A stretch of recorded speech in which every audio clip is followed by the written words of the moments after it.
Hello, everyone. Bum, bum. No worries, Anthony. I guess you'll hear my voice later tonight. Welcome, King and Row. Yeah, Midra's theme is pretty great. One of the, if maybe the best track from the DLC. Um, I really enjoyed that whole sequence. Okay. Oh, I'm paused here. There we go. Um, Yeah, so it's been a little while. Last stream we just got into the DLC, didn't do too much, just looked at the scorched ruins. My plan was we're going to kind of go through areas of the DLC in tandem with areas from the base game because there's some thematic parallels that might make that interesting. So just watching the sunset here. Um,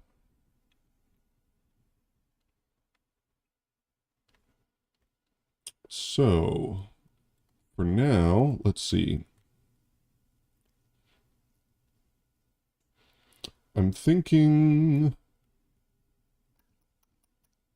what would be interesting to do now. I think I'll just go through a little bit of Liurnia for now. So I'm still pretty low level. Might pop into the DLC. But for now, we'll just take a look at all this stuff. Are you kidding me? Thank you.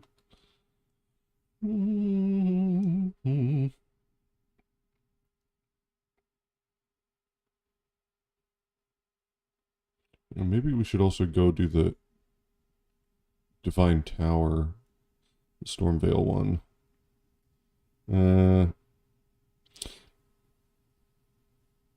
I might leave all of those until reaching Rao, actually, because I believe we're definitely going to be looking at some of the architecture there.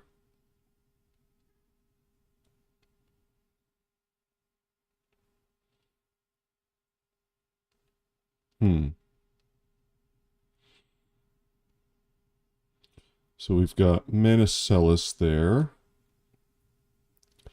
And something I haven't really heard anybody theorize about is the idea that, well, if we have Manus Metyr, and Metyr is this giant mother of fingers, then what is Celes?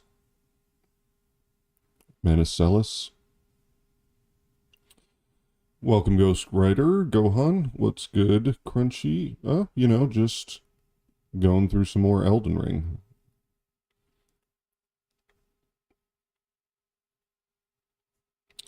So with Raya Lucaria,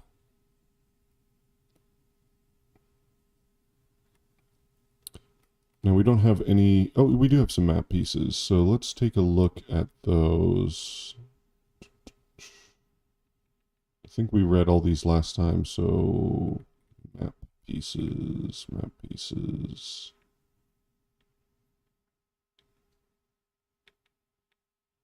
Liurnia East. The majority of Liurnia, known for its vast forests and ever-present fog, is sinking into a lake. The eastern coast is home to a high road running north and south. The Academy of Raya Lucaria towers over the north, while at its base spreads the town built around it, now flooded.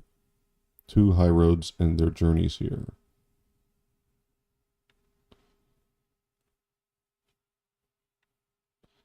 So, oh, wow. Very foggy. Interesting that it's sinking into a lake. I feel like that's probably the result of the Lake of Rot being underneath. That seems thematically to make sense. But I guess that's a bit unclear.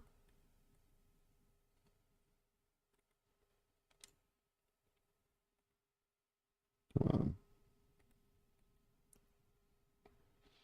We looked at these guys on one of the previous streams, and they have this spiral pattern on their back, which could, to me, looks very similar to the designs on the altars that you find at, like, the ruins of Unta, regarding the stone-sheathed sword. Oh, no game audio on stream. Right. I always forget about that. There we go. That should bring it back. Which is odd. I wonder how that connects to the Sun Realm. Let's take a look at this. Scroll of the Academy of Lucaria. Okay, not too interesting. Oh, here we have some more of those who live in death. These ones are all the sort of necromancer type. Celis might be the name of Ronnie's two fingers. Yeah, I suppose that's the sort of the most parsimonious explanation. That it's just the weird giant two fingers there.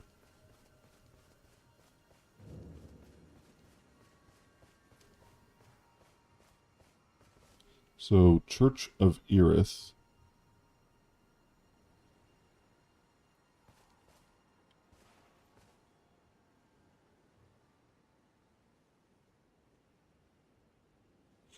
Curious. So, this seems to be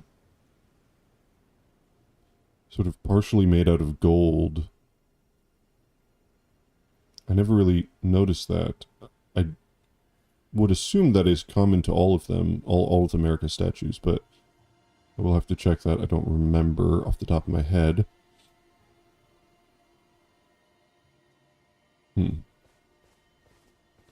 Let's take a look at Thops here. Oops, that's a bit fast.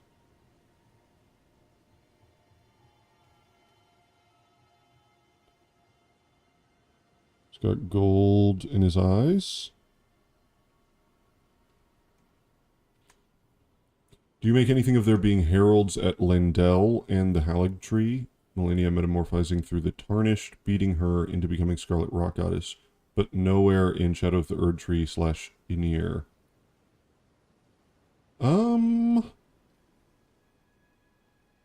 That's interesting. I didn't really think about that.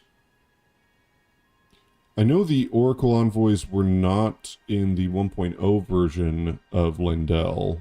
They were just in the Halig Tree.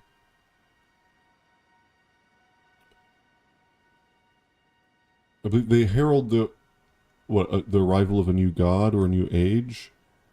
So in Lendell,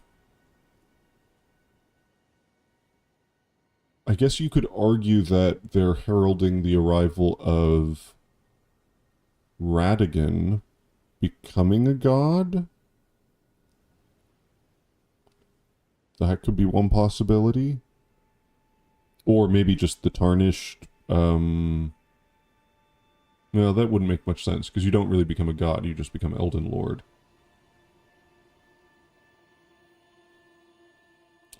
As for them not being in Ynir Lim,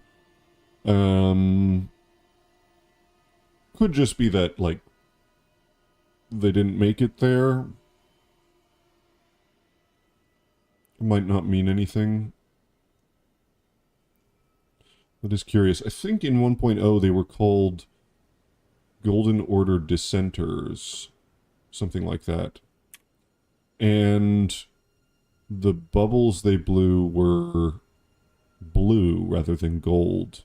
More like the Oracle Bubble sorceries of the Claymen. You're tarnished, aren't you? Then, believe it or not, I studied Glintstone sorceries at the Academy of Lucaria. For a small donation, I'd be happy to share my knowledge. Well, bless you, bless you. You're a true saint. My name is Topes. Presuming you're interested, I can teach you sorceries, as promised. Only, none of them are particularly great.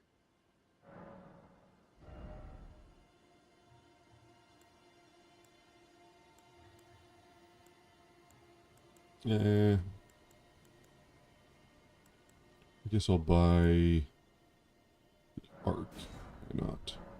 Apologies, friend. I'm afraid my meager sorceries are no match for your generosity. Oh, right. I can tell you what I know about this place. That should help a bit. You've seen that structure to the north, towering over the water. That's the Academy of Rhea Lucaria, where we study glintstone sorceries. Only its doors have been closed for quite some time now. After they declared they wouldn't interfere with the shattering, the Academy cast repelling seals on the east gate leading to the capital, and the south gate leading here. As you might have guessed, the seals are still active, making entry to the Academy impossible without a glintstone key. And so I'm stuck here. A fledgling sorcerer with little chance of acquiring a key. When they cast the seals, I'd just popped out. And now I'm uprooted from my place of learning. Why not find yourself a glintstone key? Without one, you can't pass through the Academy, and you'll never reach the Erdtree capital.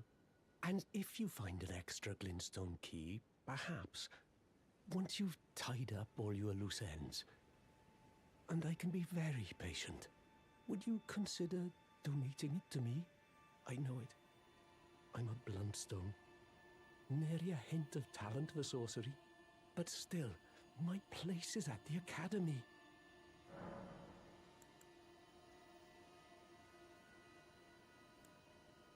You've taken an apprenticeship with Selen.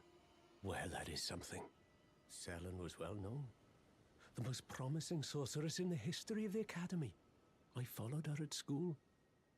But there may as well have been an ocean between us.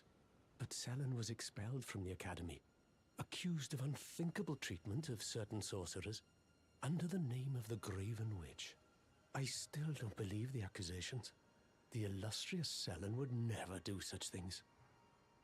Simp. So you found yourself a glintstone key. But I certainly can't take it from you. That key belongs to you. By rights, you should use it for yourself. It's true. I wish to return to my place of study. But that's no excuse to impose upon others. Oh, is this why bluntstones always finish last?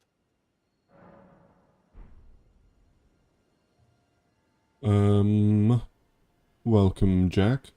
Hey, Crunchy, I read a really interesting Reddit post recently titled Keratin Theory on the Importance of Keratin in ER recently. Horns/antlers, hair, claws and nails, scales and feathers, etc. Yeah, that's interesting. I will look that up.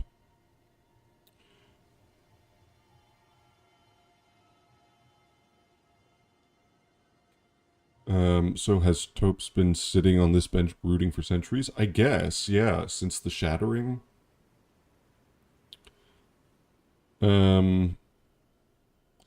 Interesting that Raya Lucaria would not chose to not involve themselves in the shattering.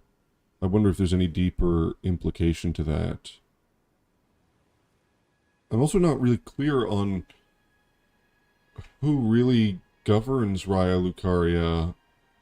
Like, who could make that decision if Renala is sort of in the state that she's in?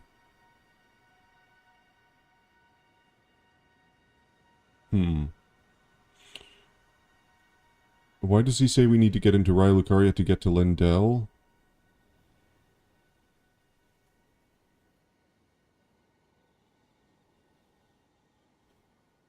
Yeah, that is a bit odd. I mean, he might just mean it in a... Well... He presumably doesn't know much about the Tarnished.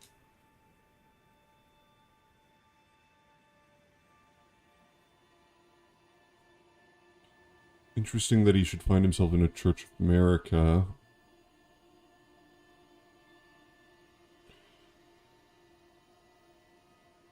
I mean, there is a road that leads, right, the highway, right, leads to Lendel. He might just be thinking of that.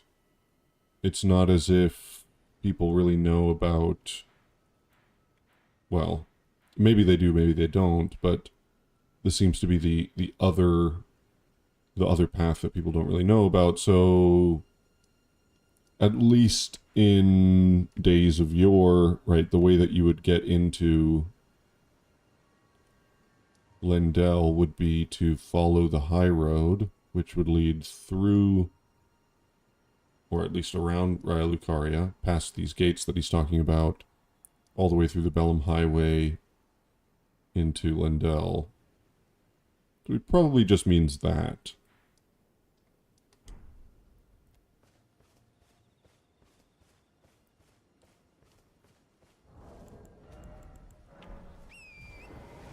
Because he also wouldn't necessarily know about Torrent and, like, the ability to jump up spirit springs and whatnot. Hello, Cecilia. Welcome.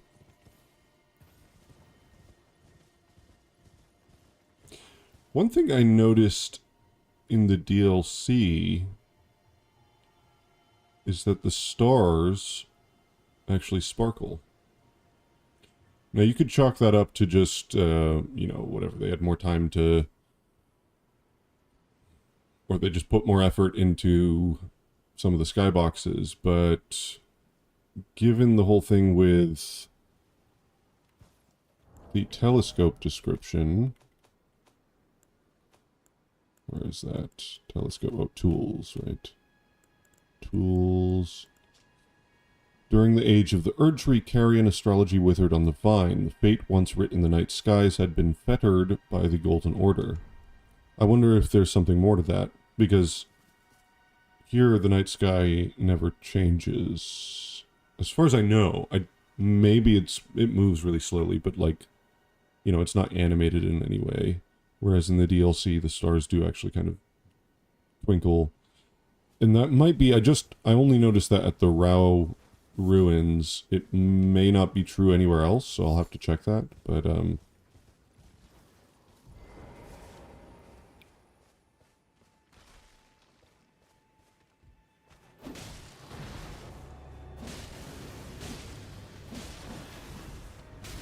Ow.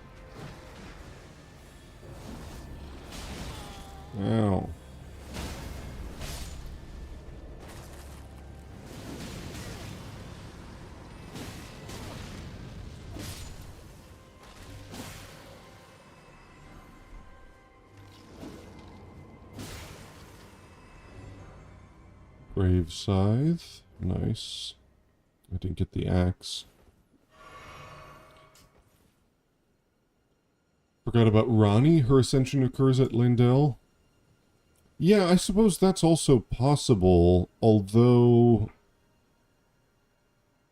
it does seem a little bit odd that the oracles would be there now, given that, like, her ascension only occurs well after we've done everything, regarding Manus Celis and all that. She's not, like, in Lendel now. So you could argue, like, okay, they're oracles, they're predicting what will happen, so you could explain it that way, but...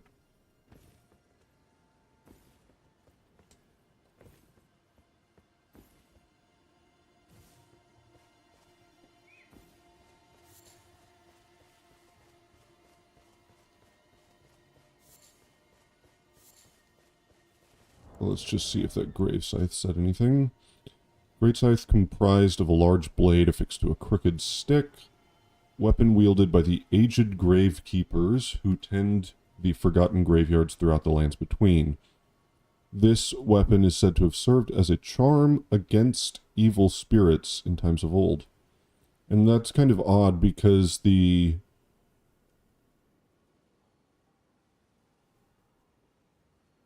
sort of, the people who use it seem to use it to summon rancorous spirits.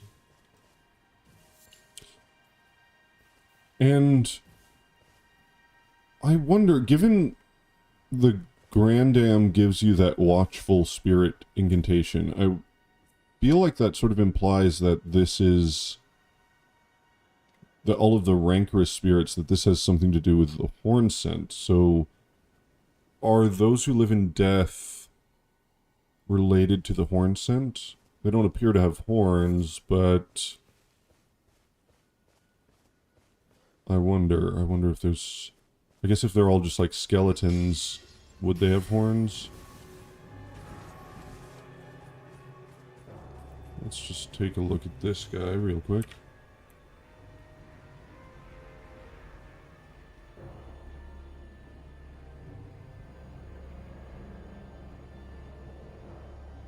So we've got the cuckoo, 2 cuckoos on either side. Let's get him into a better animation.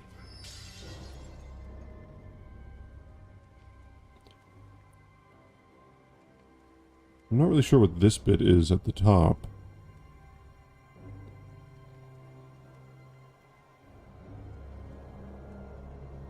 But there we have an 8-pointed star with, I don't know, sort of energy coming out of it.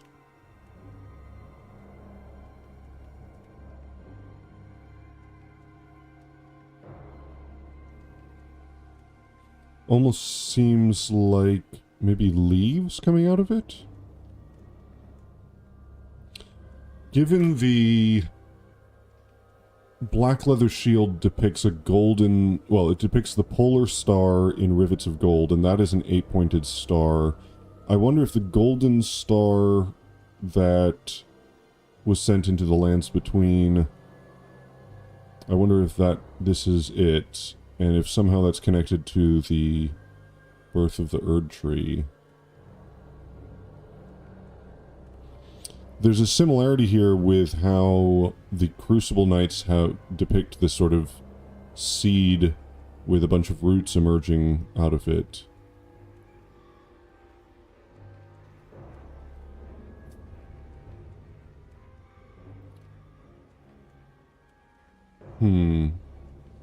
Still not really sure on the symbolism of the cuckoo itself.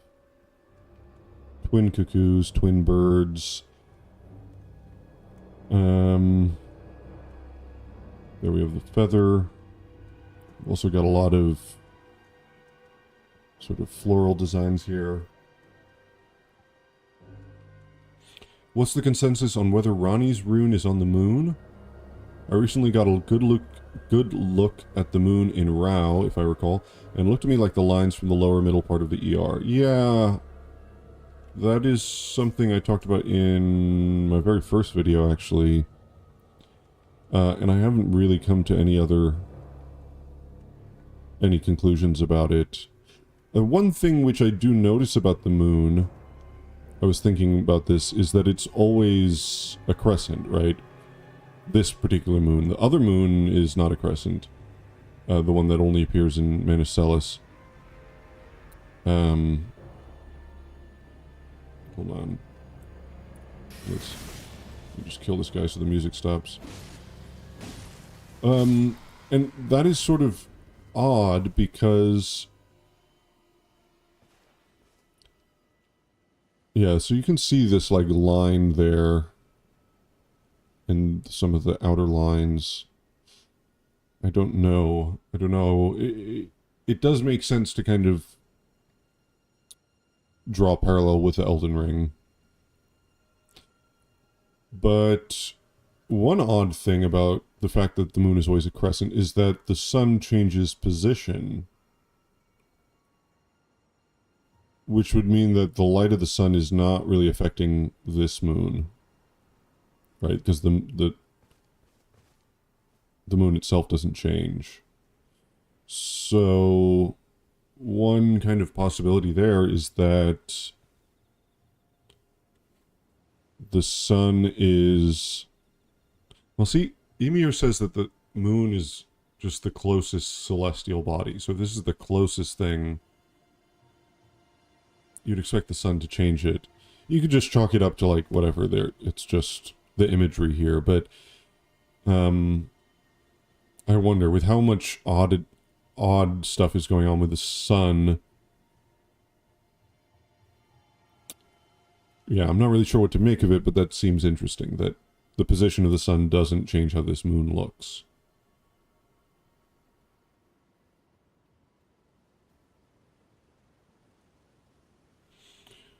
Cuckoos practice mimicry with their roosting and egg habits. Yeah. I mean, there is a line about how it sort of relates to this practice of soul transmutation, not transmutation, what do you call it? Soul transposition, between different bodies. But also, could indicate that Ronnie is a sort of cuckoo egg, that she's not actually the daughter of Renala.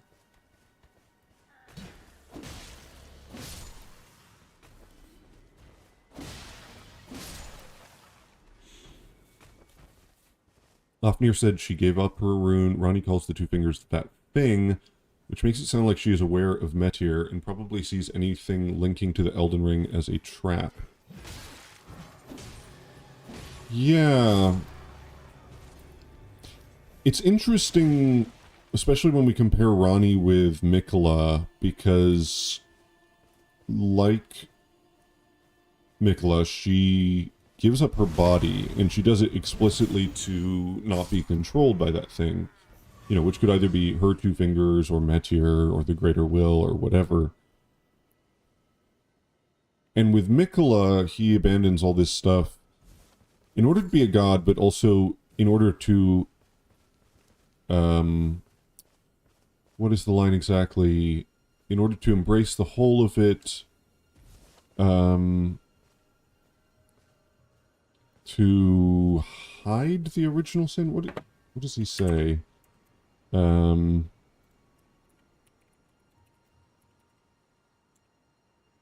bury the original sin, right?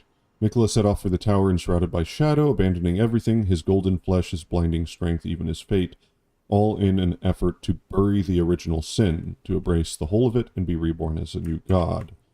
So somehow the original sin relates to the fingers, I think. And that kind of tracks with what Ymir says about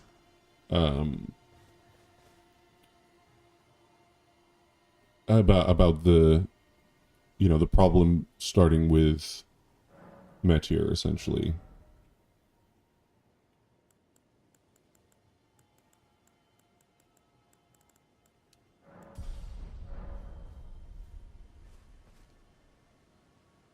I think the moon might actually be more clearly visible in the DLC, but I might be wrong on that. Yeah, as far as I can tell, actually, the moon... Well, there are different, like, weather patterns and things, like, okay, see, it's getting foggy, now you can't see the moon anymore. There are different variations which make it more or less visible.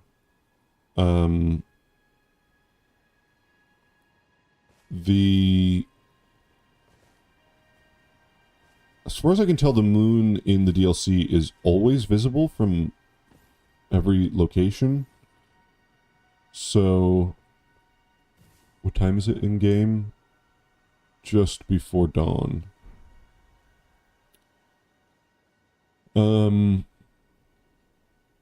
Yeah. The fog is also very interesting because obviously fog has been a really important part of FromSoft's thing. Going back to Demon Souls, it's the colorless fog is like this reality falling apart because of souls, because of the soul arts. And when you go up to the Rao ruins, you can kind of see how like the entire Shadowlands is covered in this fog. It's very picturesque, and it may be nothing more than that, but I wonder if it's to indicate that sort of this is something, there is some magical sort of fog which has shrouded the lands between, as is said in the intro, across the sea, shrouded in fog. I've only played the remake. What fog? Well, the colorless fog, this is described in the intro. Basically, in Demon Souls, the idea is that, man was granted a soul, and with it, clarity. So the soul is this thing which basically allows perception of the world. But perception is tied to I think basically in all of these games, there isn't like an objective. Well, that's arguable, but it's not as clear cut as like there's an objective world and then it's a matter of whether you perceive that correctly or not. Your perception directly impacts the world. So if you see things differently, the world actually changes as a result of that. And in Demon Souls, this is because of the soul. The soul gives man clarity, the clarity to perceive the world. But if you lose that clarity, then the world, it's not just that you lose your ability to perceive the world, it's that the world itself actually loses clarity physically. And that is in the form of this colorless fog. Oh, that was a joke. Yeah. But I mean, that is where this thing started of, entering through a fog gate, which has now been repeated for every game, even though that context has been lost a little bit. But I wonder if some variation of that idea might still exist in Elden Ring. 'Cause the intro, like, every line is pretty important there, and he does say, shrouded in fog. So... Back again, are we?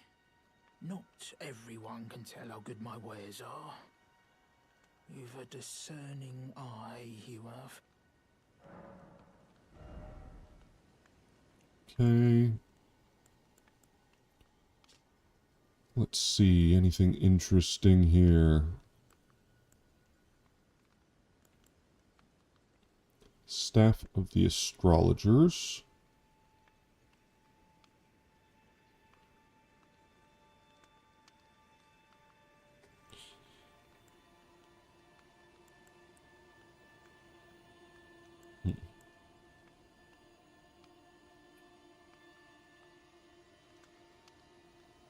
The kite shield is kind of interesting. I'm going to buy that to look at it. Astrologers read fate in the stars and are said to be heirs of the glintstone sorcerers. But alas, the night sky no longer cradles fate. So that's interesting. So kite shield is... So you could say that's a hawk, but it almost seems to have scales. It is a very draconic kind of hawk. Now maybe that's nothing more than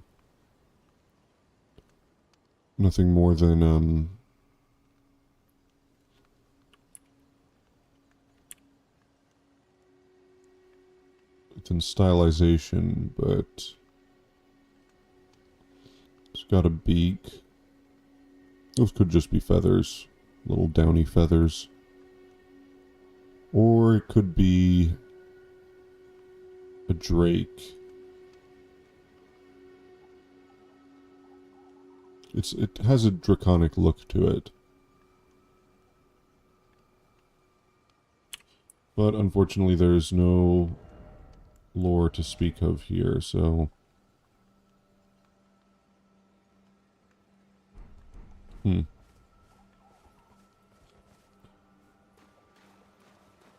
I would also like to say that I have not and will never play the Demon Souls remake. Good man.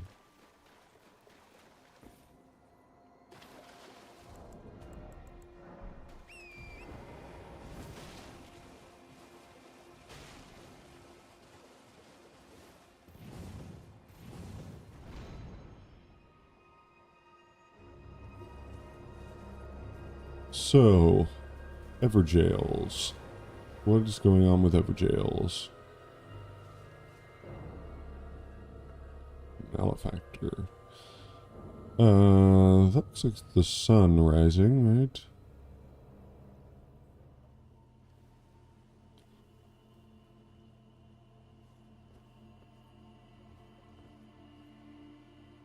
Moon is not visible. This particular cloud cover looks reminiscent of the DLC story trailer when Merrick is at the Divine Gate. So what's the deal with these guys?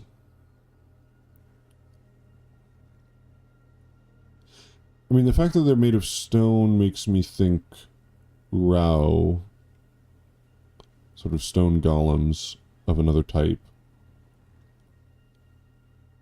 And all they do is watch.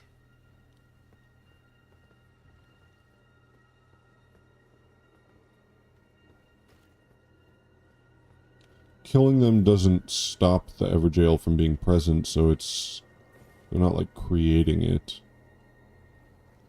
They're not actually sealing anything.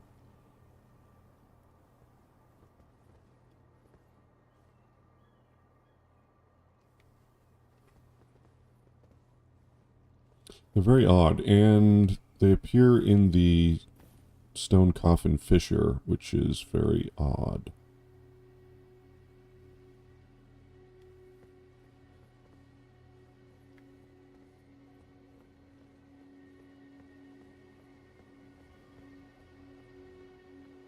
So there's the Erd tree and the sun. And then when we pop in,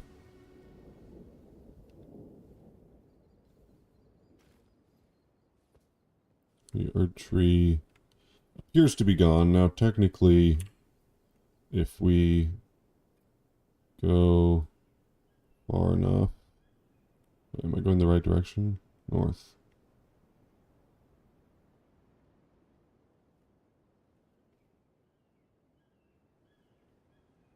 You can see that the whole world is still here.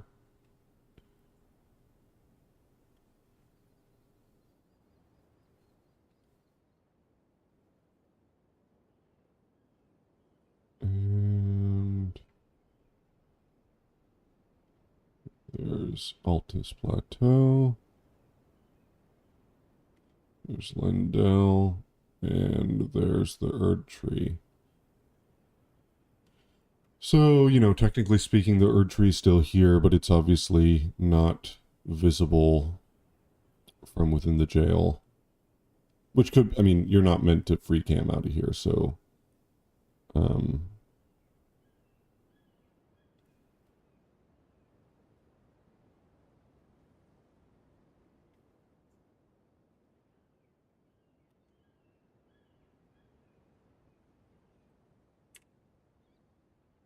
for all intents and purposes, inside the Everjail, you cannot see the Erd tree. There's still birds, though. That's kind of weird.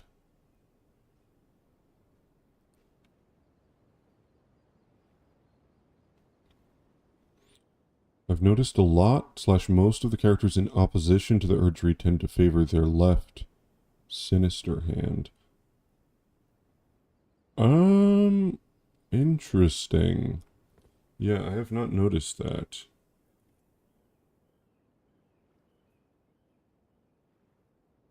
That's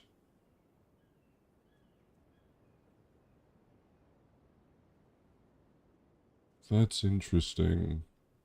Mikola has his two hands are on the left side, right? I mean, when he comes back, is it two on the left, one on the right, or is it two on the right?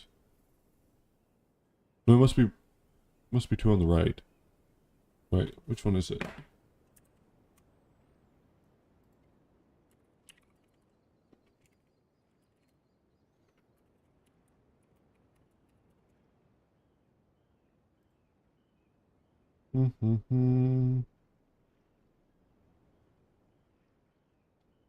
Yeah, two on the right.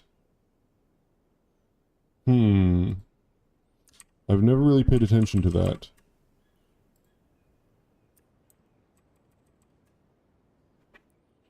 Well, we will start paying attention. Here we have Adan. Seems to be right-handed.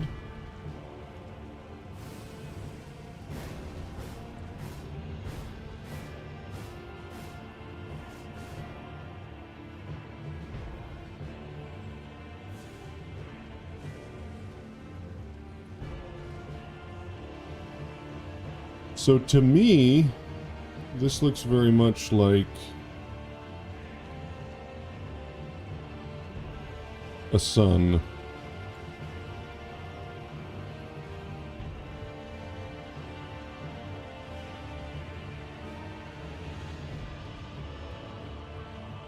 Oh, interesting. One of his eyes is...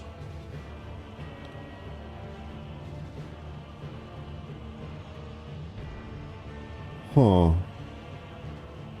I wish I could take off this spectral hue.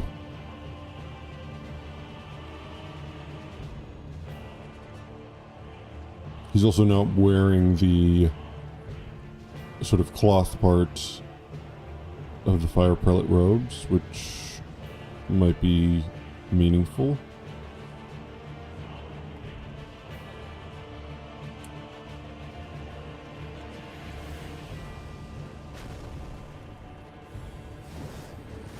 Oh, how did that entirely miss?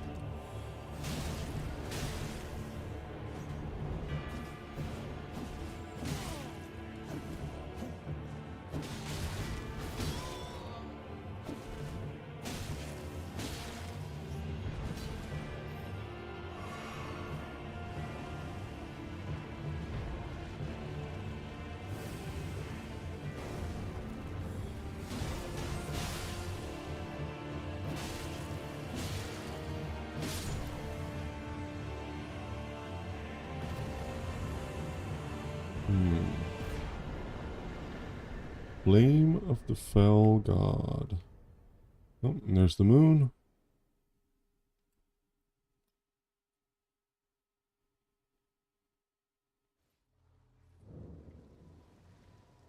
Now it's raining. Oh, that's a cool skybox.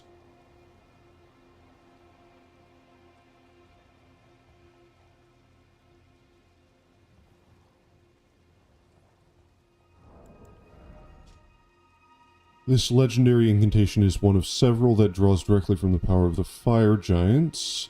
Releases a ball of raging fire said to be inhabited by a fell god. The fireball floats towards enemies and explodes, setting the area ablaze.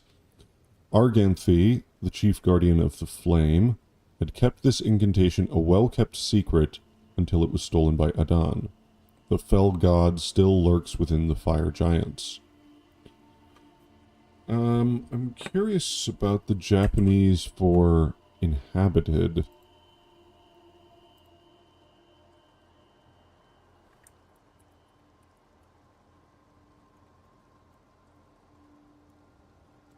There we go.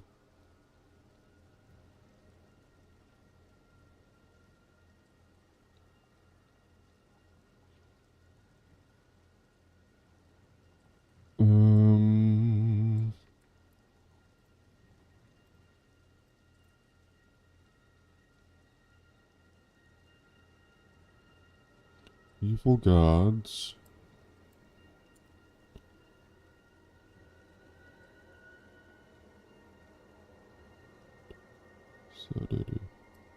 So what is this word?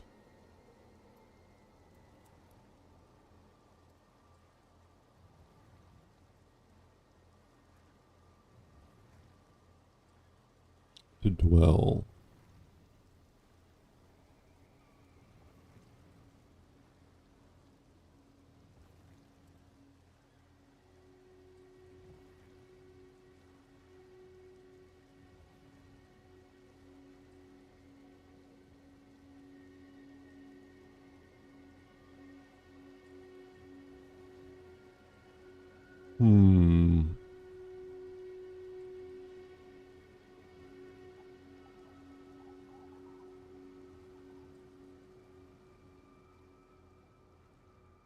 That doesn't really clarify anything.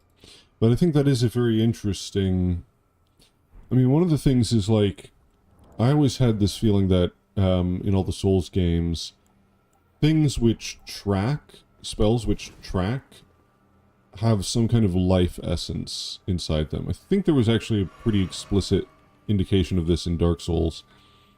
So the reason that, like, glintstone spells track the target is because there is life within the glintstone, and its life seeks out life. And as far as the fire incantations go, none of them do that, except for this one. This actually tracks enemies. So the fact that it is inhabited by a fell god is interesting.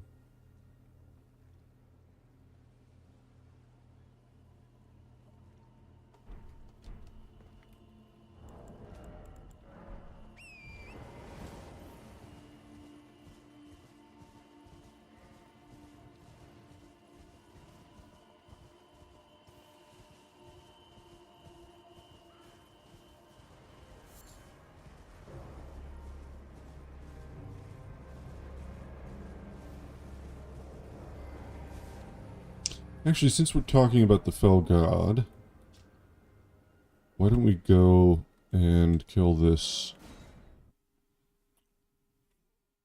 furnace golem?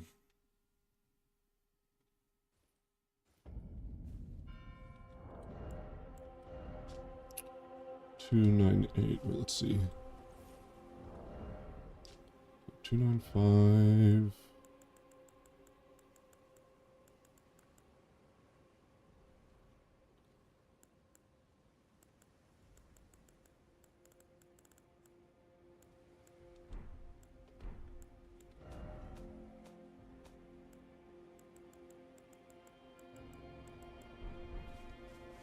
Gonna quickly go and upgrade something. Homing soul mass. Life originates in the soul. No wonder the soul mass draws towards it. Pursuers. The will feels envy or perhaps love, and despite the inevitable trite and tragic ending, the will sees no alternative and is driven madly towards its target. Thank you for those references. Yeah, that is exactly what I was thinking of. Yeah, so, you know, this is the only fire spell, except now in the DLC, we have the Mesmer. Well, the Fire Serpent tracks. I don't remember, does Mesmer's Orb? I haven't really used that one. I don't know if that one has any kind of tracking associated with it. But that's kind of an interesting... Divinity, have mercy and grant me forgiveness. The road is yet long, a god is not easily felled. But one day without fail you will have your wish. So please grant me forgiveness, Queen Marika.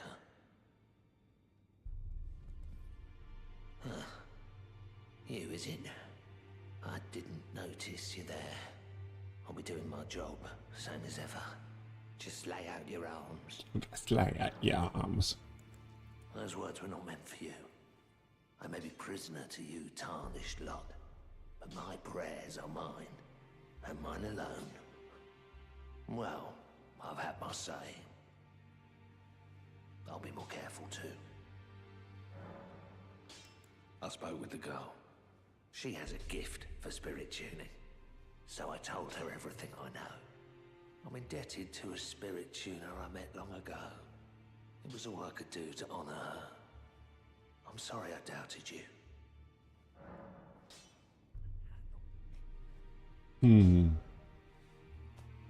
Indebted to a spirit tuner he met long ago. You know, it's odd that,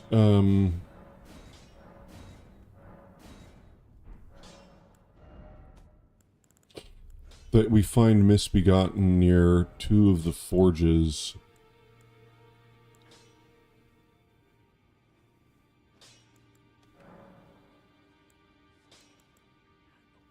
I think that's interesting.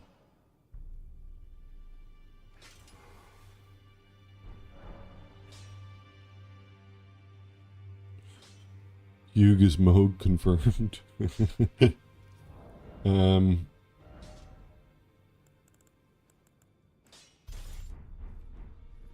want to use this axe. This is such an interesting little piece of lore.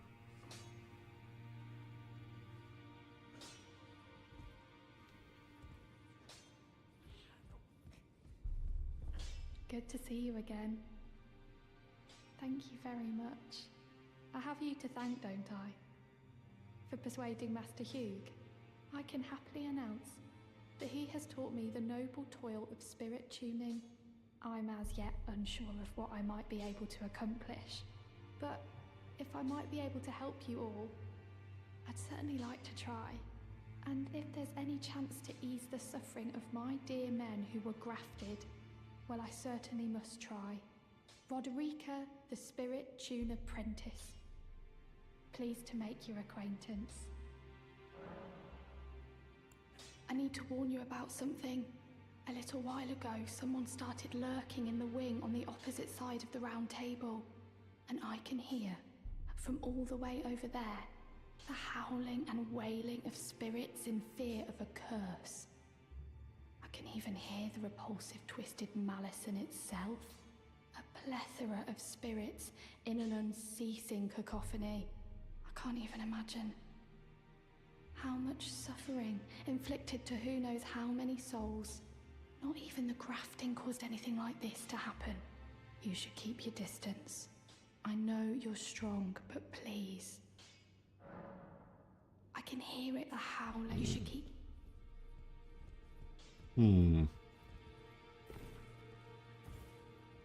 I thought the forges would lead to more interesting / useful information, to be honest. I mean, there are some interesting things there. I mean, the connection with the Misbegotten is odd. And I wonder if that has to do with them sort of making contact with the Crucible. And then the golems have, you know, a red gem, which is like their power source in a way. Red glintstone is created from sacrifices, so it may relate to all of that. And then also you have the sort of the molten slimes there, which might connect with the Eternal Cities. So yeah, nothing explicit, but some interesting connections. Rank, I take it. Then owing to our duties shared, we are now comrades in arms. I think you've earned this. The power of the Golden Order to aid the hunt of those who live in death. Forges, Giants, Radigan, Misbegotten. Yeah. Yeah. Are you acquainted with a man named Roger? You know, the piteous fellow hiding away on the balcony. He was a formidable spellblade in times past. Don't let his easy air deceive you.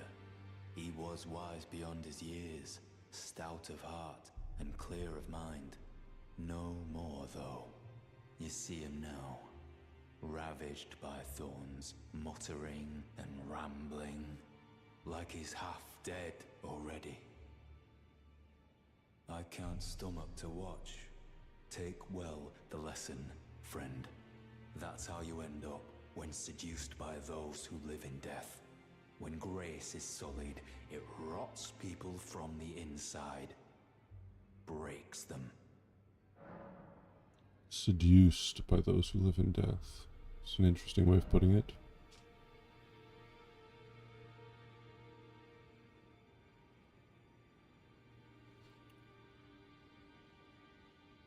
The role of the hunters is to stamp out defiled reason, all for the perfection of the Golden Order. The idea being that living in death is an affront to reason, therefore you have to destroy it.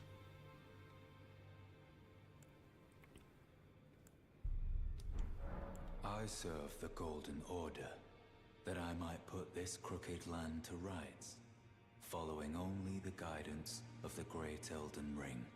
Those who live in death fall outside the principles of the Golden Order. Their mere existence sullies the guidance of gold, tainting its truth. And so it is the vermin must be exterminated, down to the very last.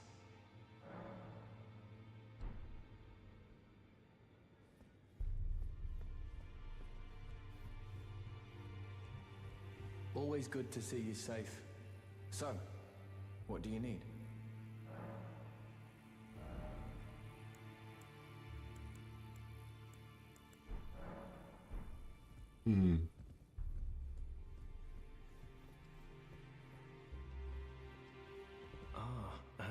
waiting for your return. I've decided to leave the Round Table Hold. I'm off in search of a noble scholar known as the Gold Mask, to beg his instruction. We may not meet again for some time. If there's any incantations you wish to learn, now's the moment.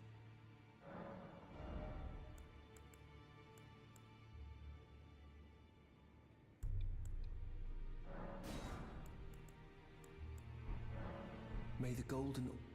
Yeah.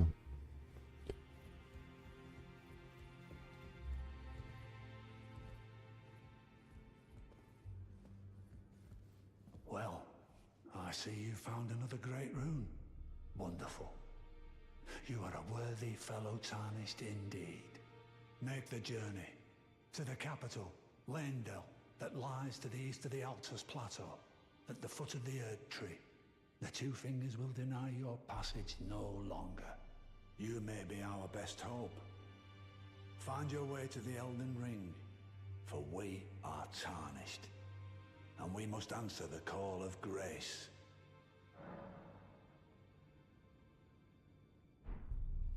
D is interesting because I think he's very clearly meant to kind of inform us about the whole identity thing. The fact that you have these like weird things with identity that often are arranged in pairs of like gold versus not gold. You could see a similar kind of thing with Mikkel and Saint Trina. I'm not really sure what it means though.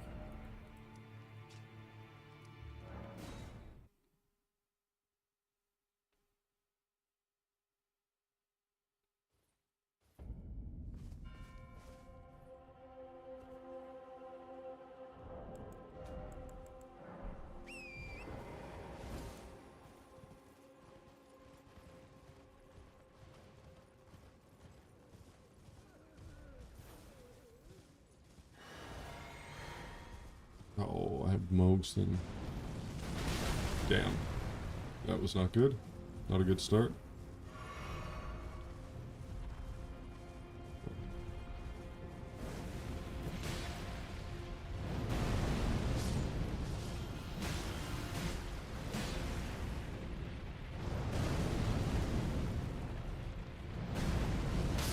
Oh, come on. Oh no.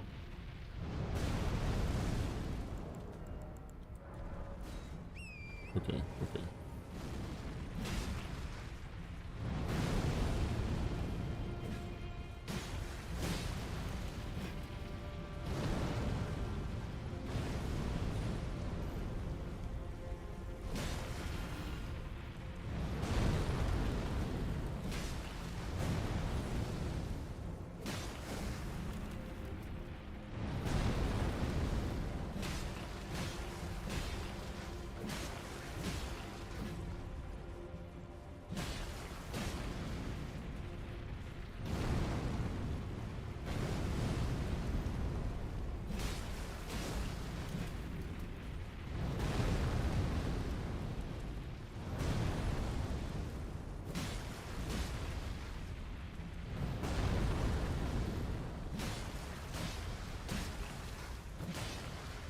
This might take a little while.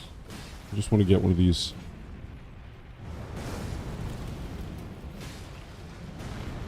One of these furnace visages.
Oh, come on, man.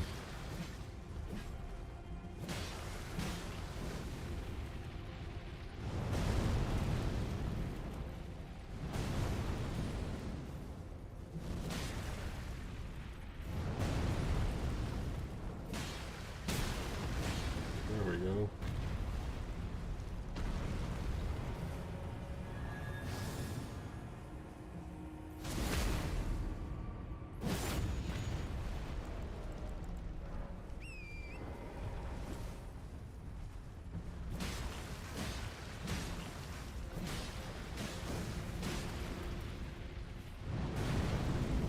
It's atrocious that they make you fight these guys like this.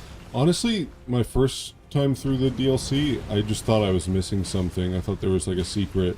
So I was like, it can't just be that you just wail at their legs forever. Oops, I should really not die. That would be bad.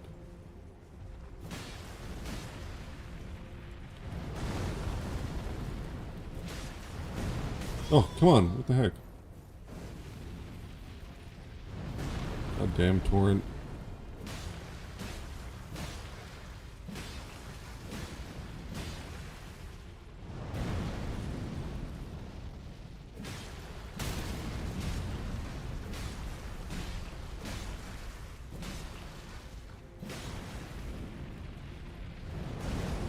You always fight these guys off of torrent? I think it's a lot safer on torrent, honestly, with the double jump. Interesting that I could theoretically summon a spirit here, although I feel like they would just instantly be killed.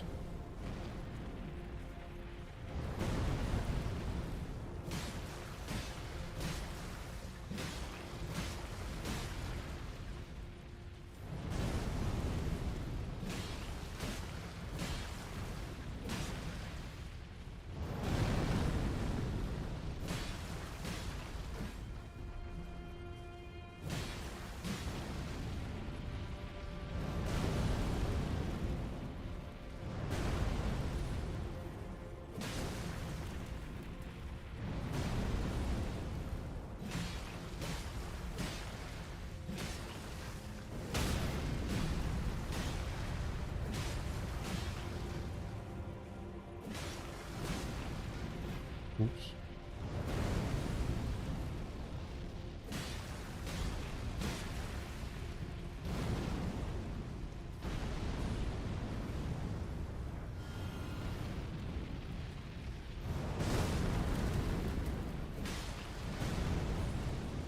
I normally prefer unmounted combat, but torrent makes sense here because of the number of hits is what matters rather than type. Yeah, it's just purely about damage.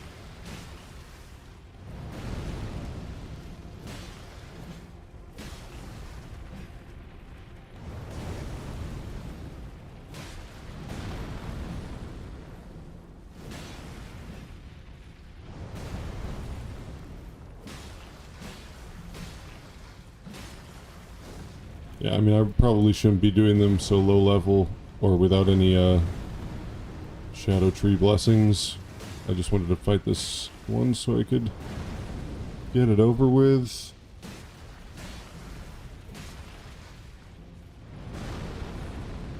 Use a twin blade off torrent. Yeah, I mean, it probably DPS is faster. Just going for something. I don't have any good weapons though.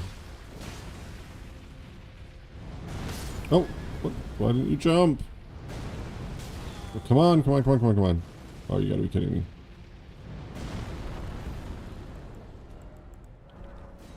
Let's go, let's go, let's go. Oh. Okay, nice. Okay, it would be so annoying to die now. Oh my god.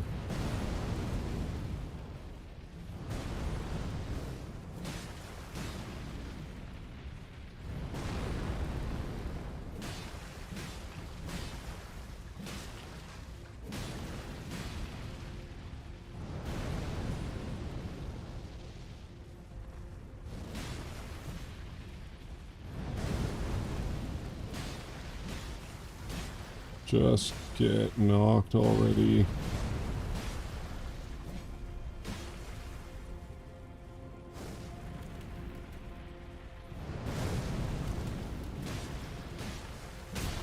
Oh, yes, finally.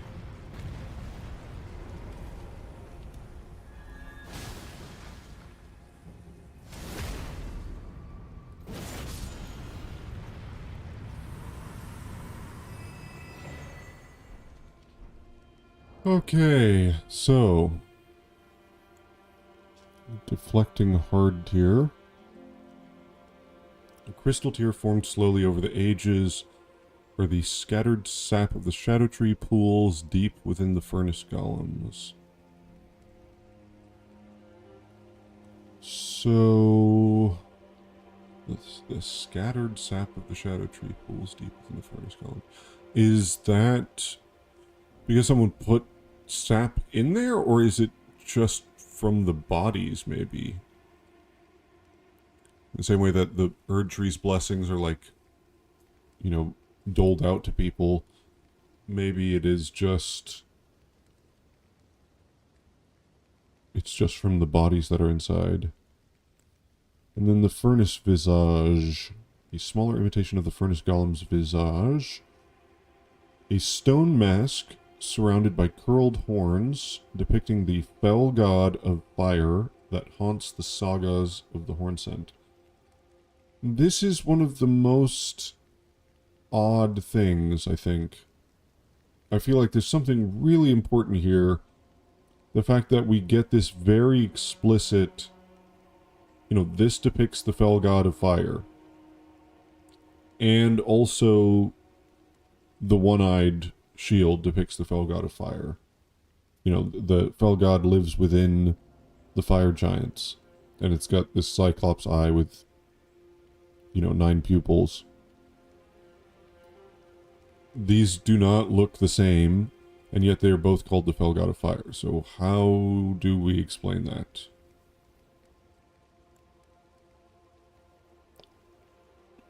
Are there multiple fell gods? Is the fell god something that could be passed on? In the same way that, you know, Marika could be replaced by another god? And to me, this face looks feminine. More feminine than the, certainly than the bearded version. It looks a little similar to the abductor virgin face, I think. Maybe this is just the way the Hornsent specifically represented the fell god. Yeah, I mean, it could just be that. It could just be... this is how they... you know, they didn't actually see the fell god, so to speak. Like, it wasn't a physical thing. Maybe it was just...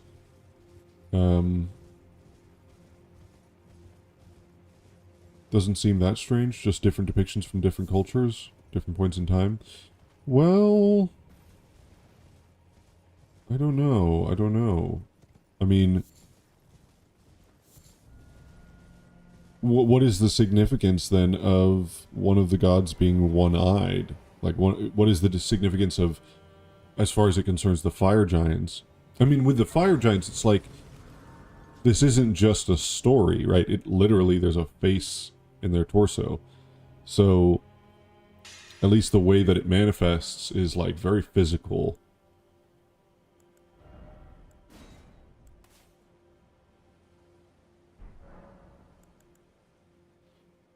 Haunting their sagas could be haunting their league/groups.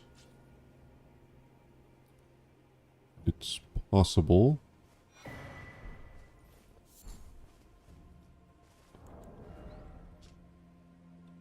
A young shoot, heavy with Empyrean blood,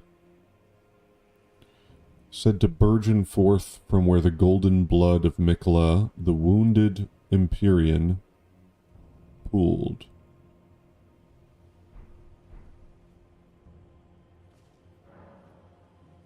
I abandoned here the first of the flesh of my body. So... he was wounded. I mean, this is so confusing because... there's like a... arboreal body in the Halig tree of Mikla. And then there's the grown-up weird, like, Morgott-looking body inside the egg. But then he gets to the Shadowlands and starts abandoning his body.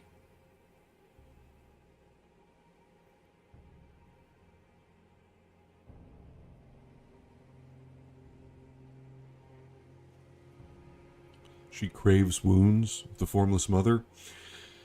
Yeah, that's kind of interesting as well, because then that relates to, like, ascetic practices, like the Curse Blades doing a dance in which they actually hit themselves.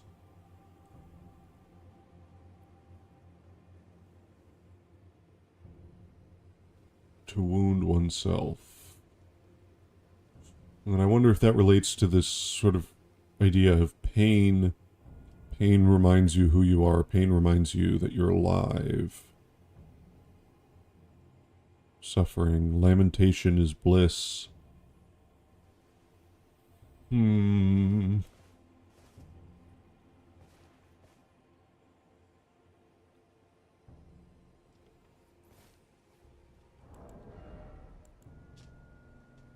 splinter of the shadow tree that contains golden brilliance.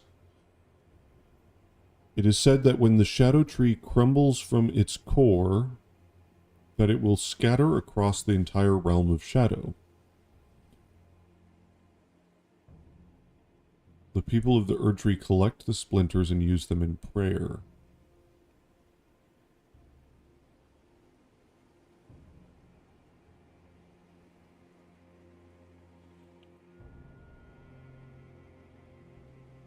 Huh.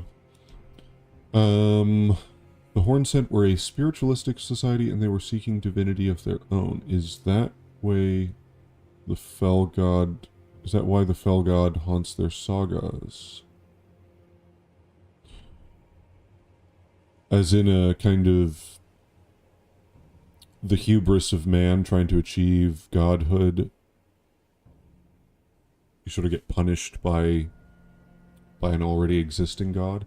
I feel like that kind of makes sense, especially with, I would say, the visual parallel between Eniralim and the Tower of Babel.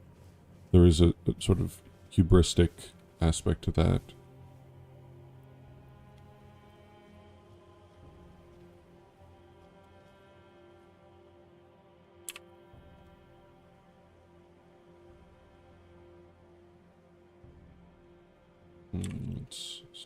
Ah, Lady Leda spoke of you.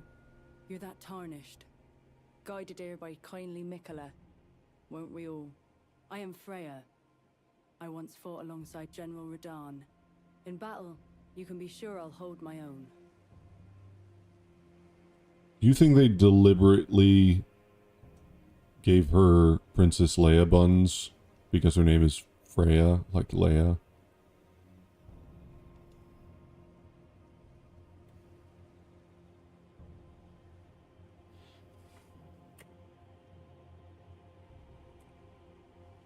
Oh, another thing. Did you speak to our dour little friend? If you've yet to do so, have him give you a map of the Cross's whereabouts. You'll find more of them dotted about these lands. They are Mikola the Kind's footprints.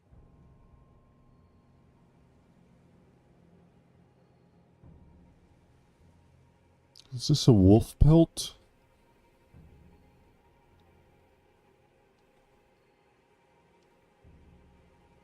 Those are actually horns, not buns. I don't know if they're horns either, actually. They look almost more like flowers or something.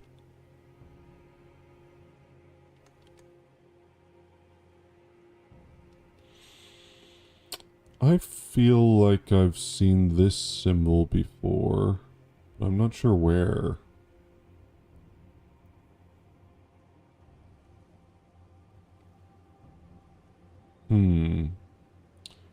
We'll have to make a note of that. So similar style of hilt to Radahn swords with these swirly things.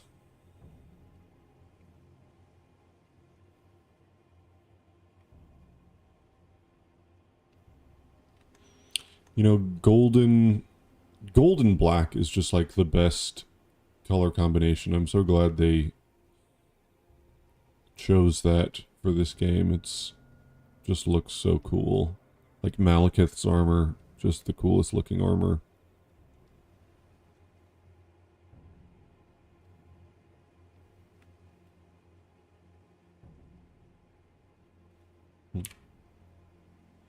Thought it was Ravenmount, Deathrite Bird. I don't think it's feathers. It looks like fur to me.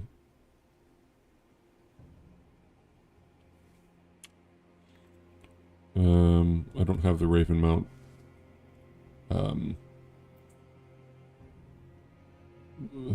armor, so I can't compare.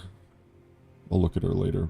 If you've yet to do so, be sure to have our dour little friend share his map of crosses, assuming you intend to trace Kind Michela's path. I do, If indeed. you've yet, Yep. assuming you I do indeed intend to do so. Fie, another.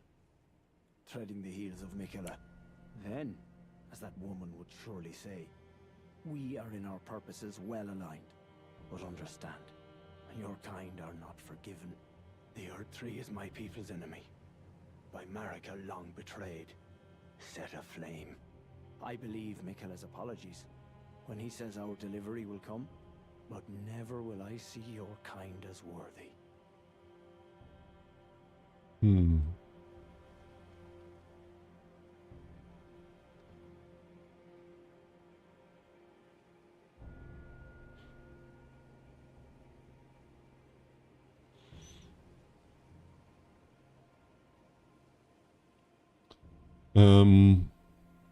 There's an interesting visual parallel between the caterpillar mask and the fire coil and the coil of snakes behind Mesmer's eye. I'm not entirely sure what that's meant to represent. The caterpillar mask represents, well, it has something to do with warding off thoughts of impurity. Also interesting that his sword has a hawk. Some kind of bird, at least.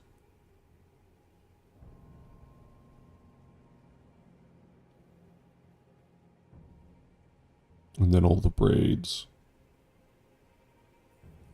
Caterpillars and butterflies is also a strange connection I don't get. Yeah. I mean, transformation, spiritual transformation. It could be like wearing a caterpillar mask, it reminds you that we're all transforming, we're all on some path to achieve some kind of higher divinity. So it's actually a good thing that you're torturing these shamans and cutting them up, because you're all like caterpillars. You're going to emerge as something divine, grow wings like a butterfly. Maybe? Something like that? My oath I cannot overlook. If Michela it is whom you would seek, then comrade, allow me to give you this. These are the sites of the crosses I found. I urge you, follow after Michela. As long as you abide by his footfalls, you will be no enemy to me.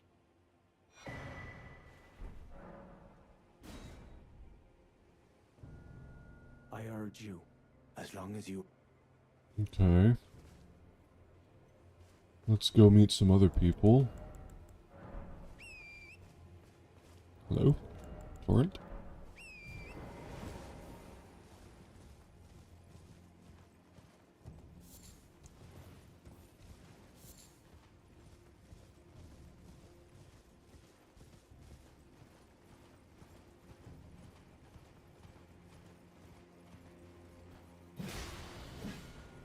Oh god, I'm so weak.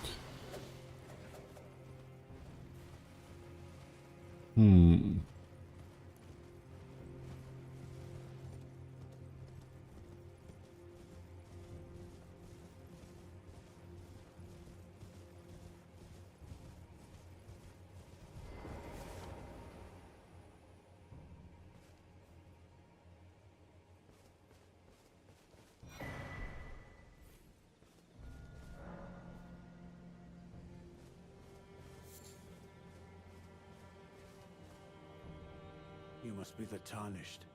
I am Ansbach, formerly in service to Lord Moog, but now, like you, another soul guided by kindly Mikola. I'm hardly the steady hand I once was. My fighting days are far behind me, which is why I have chosen to dedicate myself to investigation, to discern Tender Mikola's ultimate purpose. I'd rather not volunteer service to a new master unless I know that I can be of use.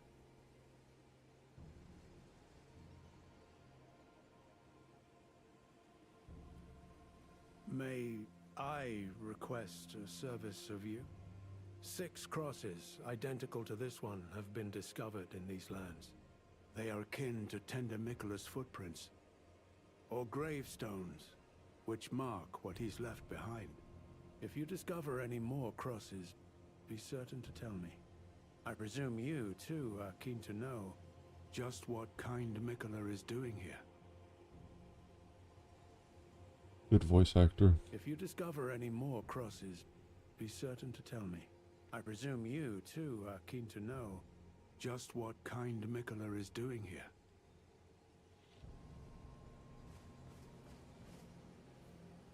Hello there. Together, we work. Together. For Mikola the Kind. Many things we have found.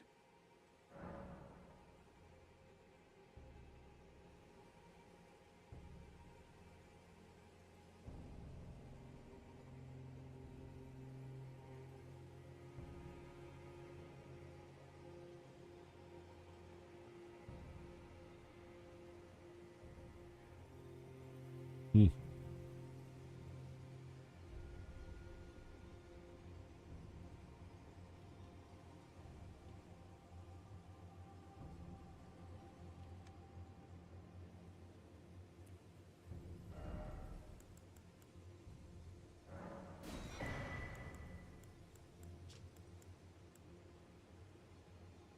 The effects of the Forager Brood's pickled delights are enhanced by the fermentation or rotting of the ingredients.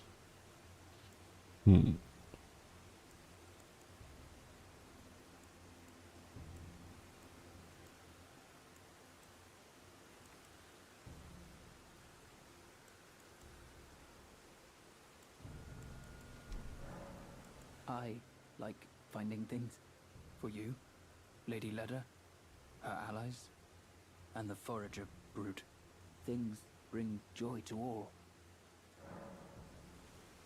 I like for you things. Goodbye. Goodbye.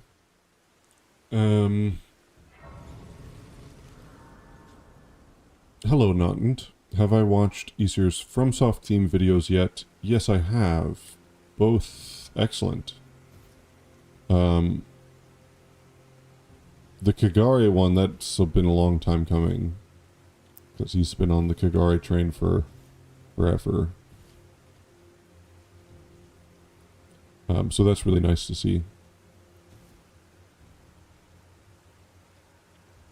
The Enlightenment one I find slightly less compelling, although he does make some very excellent points.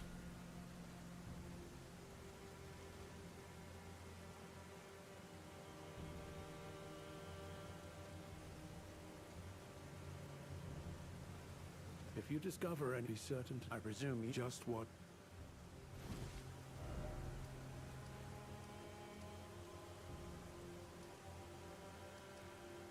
Okay.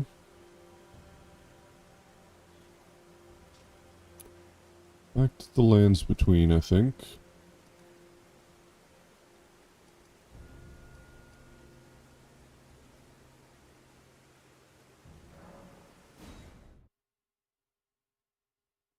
The Dogan allegory was interesting with regard to Nox mimicry. I don't remember that specific point.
Hmm.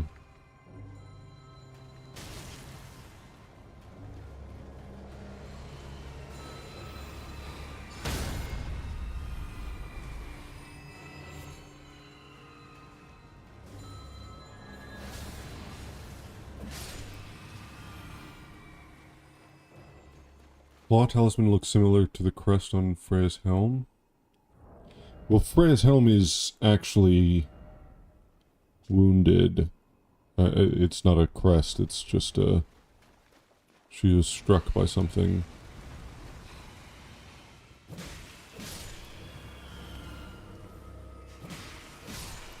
The moon is unaffected by the stagnant water because it stays as a reflection on the surface. Yeah, that's a very... I mean, I think, yeah, those basic points about sort of the moon being... There's a difference between the moon and sort of the finger pointing at the moon, and he made some excellent points about that.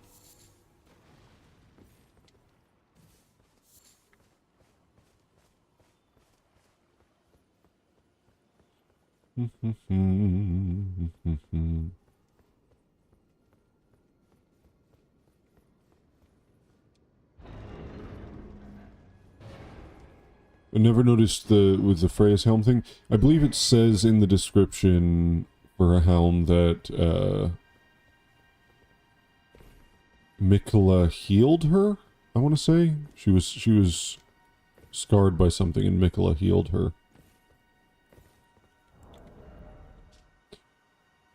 Bell used by worshippers of revenants.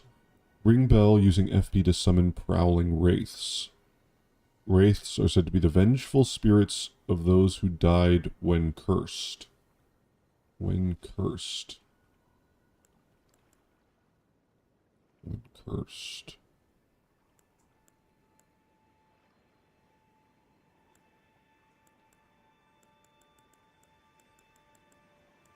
When cursed.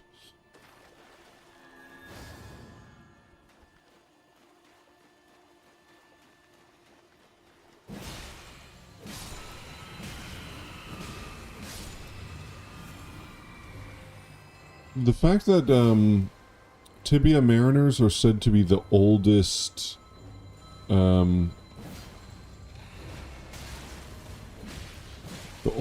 of what, Gravekeepers or something? And then one of them summons a Revenant. I wonder how old the Revenants really are. If they're something way older than, like, any of this stuff.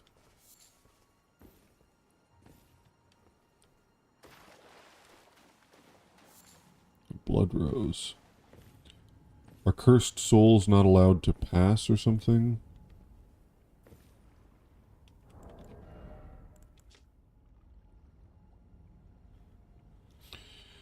I'm always a little bit hesitant when talking about souls and spirits and other things.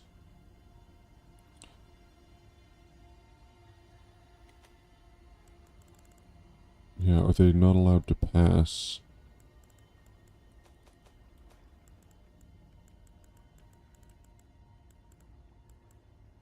Where's the spirit? Oh, there we go. Spirit calling bell. So this seems to be...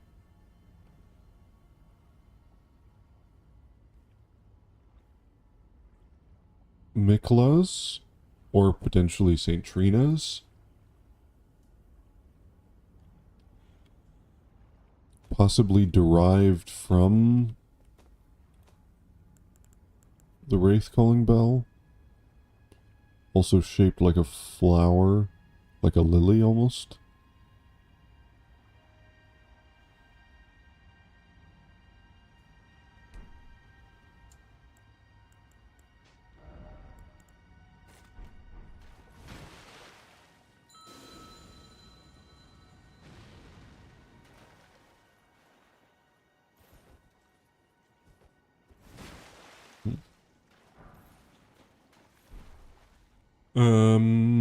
What really is a curse anyway? What some call a curse may be a blessing to others, like the omen with their tangled horns.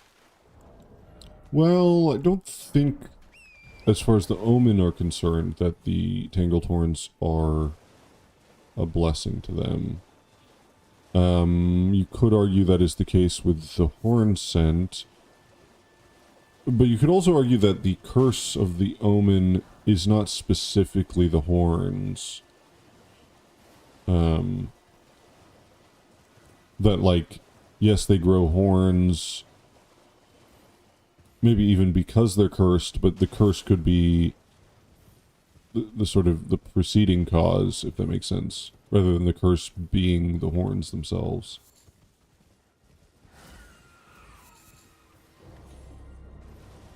The horns are a symptom. Yeah, that's basically what I meant.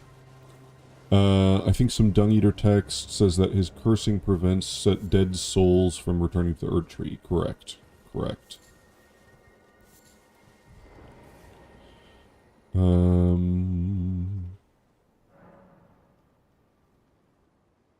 think curses are non-specific, i.e. not specifically an affront to greater will or God.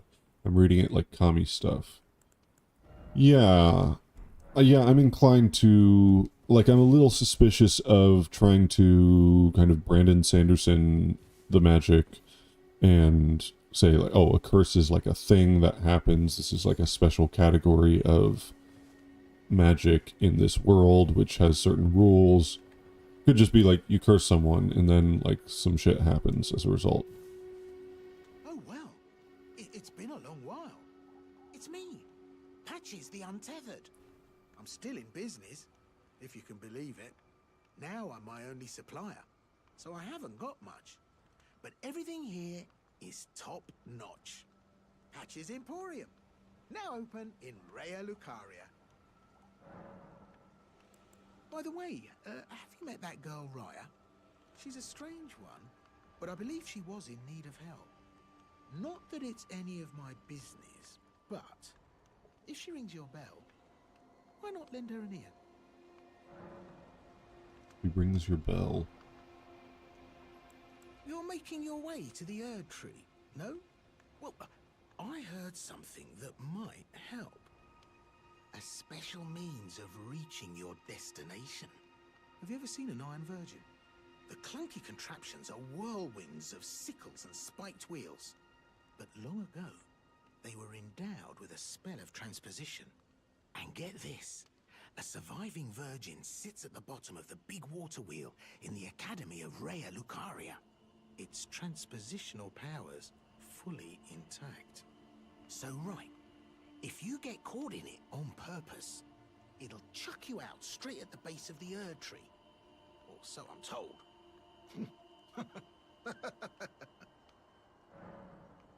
Oh yeah, great story, isn't it? I'll tell you as many times as you like. There's a surviving Iron Virgin, and I...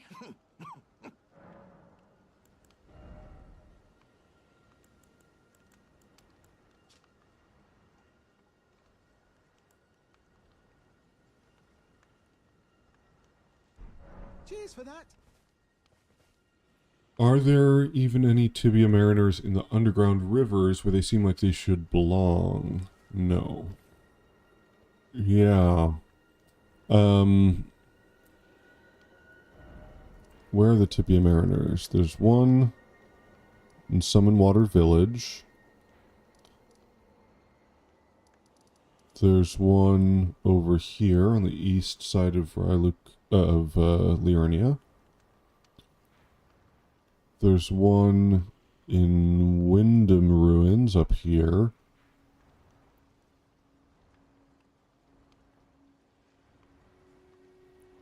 There's one in the mountaintops.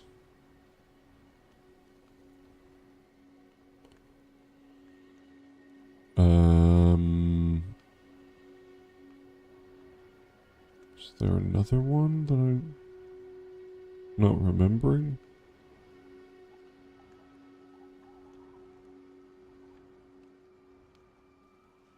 Well, and then the DLC one.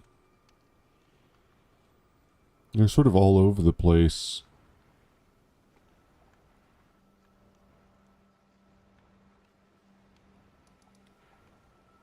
None in Caelid as far as I recall.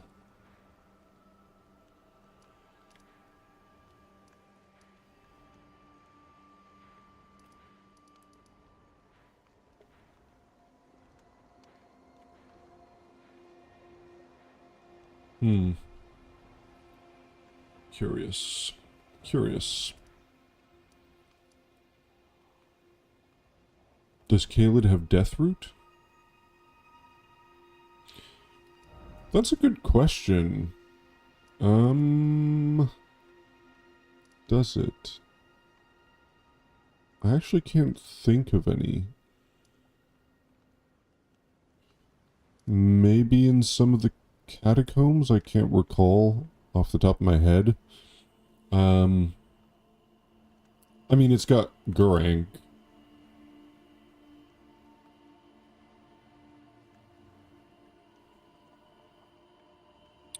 They use the same horns as the Albinarchs, right? Or no? No, actually, the Albinarchs don't really use a horn. They just use their curved clubs as if they were horns.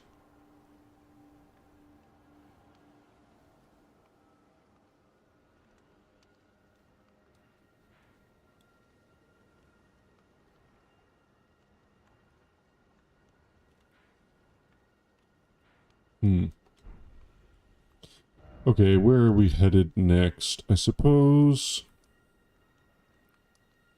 I suppose let's go talk to Raya.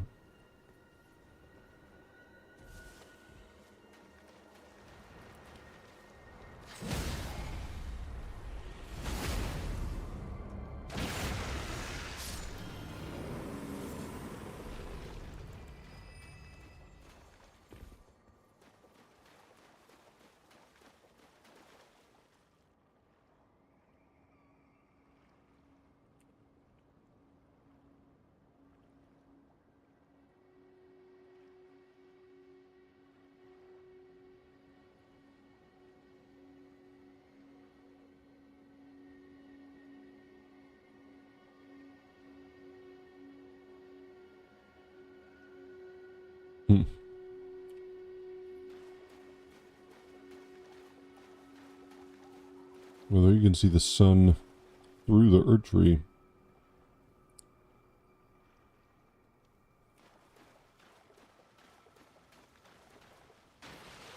Hello? Hello? Please. Over here. Hello. It's rather chilly here, isn't it?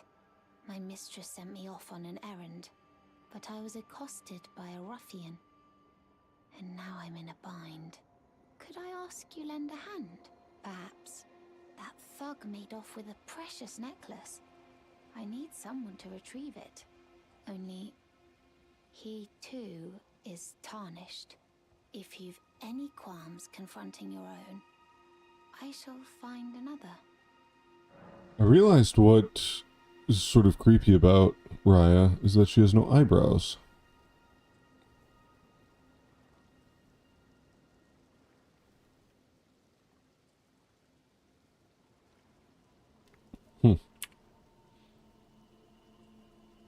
Oh, thank you dearly. What a blessing that we've met like this. The thug should be resting at an abandoned home down the way. Please, I must have the necklace back. The thug should be... Please. I wonder if Raya has a parallel with America. Something born of the serpent.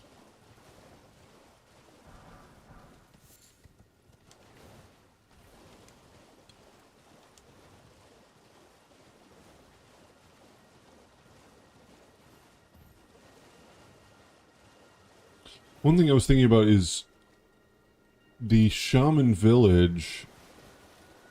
The shamans were spirited away from their home. So where were they taken? They were taken to Bonnie Village?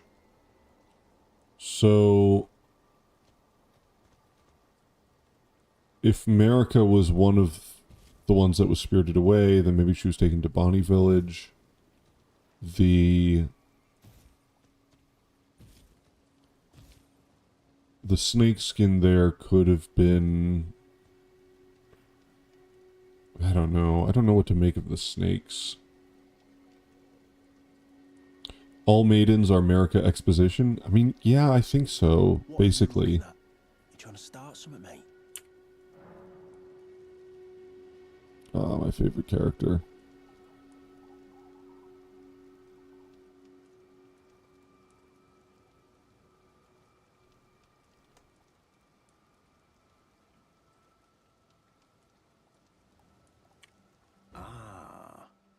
That necklace what you're after, is it?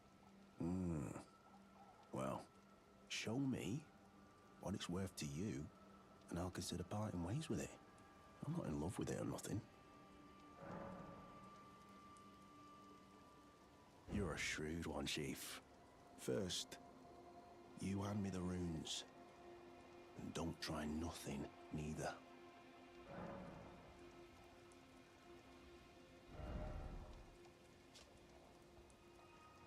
Features a relief of a dignified-looking woman from a foreign country.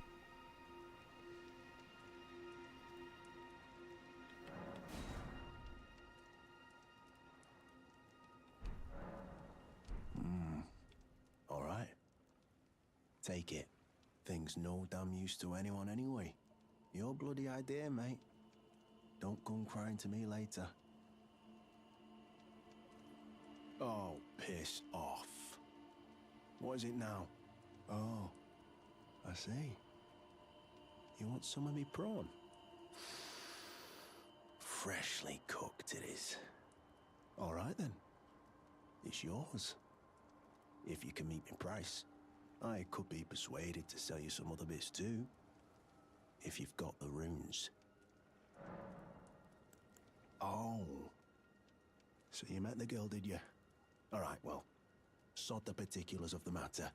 But it ain't my fault she's stupid enough to get duped, is it? Anyway, she ain't all right, that one. Lucky she ain't died on the bloody roadside, I reckon.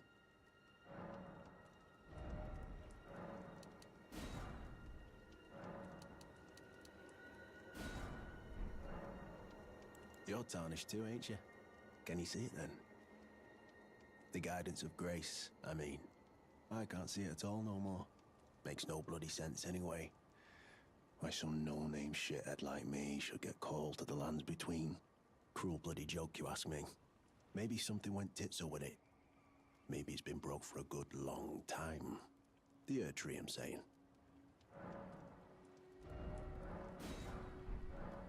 Never met someone with a taste for prawn I couldn't trust. We'd make good mates, I reckon. I'll be seeing you. Marika's tits. You must be hungry. What an amazing character. Yeah, I mean, the thing is, like, Mesmer is kind of the snake, right? Zuli showed this that... Oh, he already left. Oh, because I've been to Ultis. Zuli showed that he is... Like, there's several snakes in his boss fight, right? There's the winged serpents, which are helping keep the base serpent at bay. But then even when, in his second phase, like, there's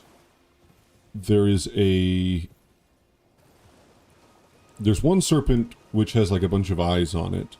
But then there's another serpent which is, it's like him. It's got, like, weird red hair. It's missing an eye. You know, I don't think it's just that the snake is inside him. It's like he is part snake or something. Or he is a snake. Which, you know, then raises questions about Marika. But I wonder if Marika...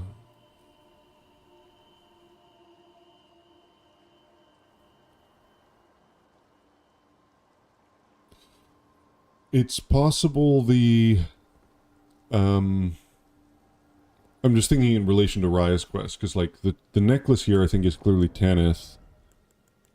And it's so important to Raya, because even though she's adopted, that Tanith is like the mother that took her in. Tanith acts like a mother, and this is a thing, right? It's like these abandoned daughters who seek a true mother. And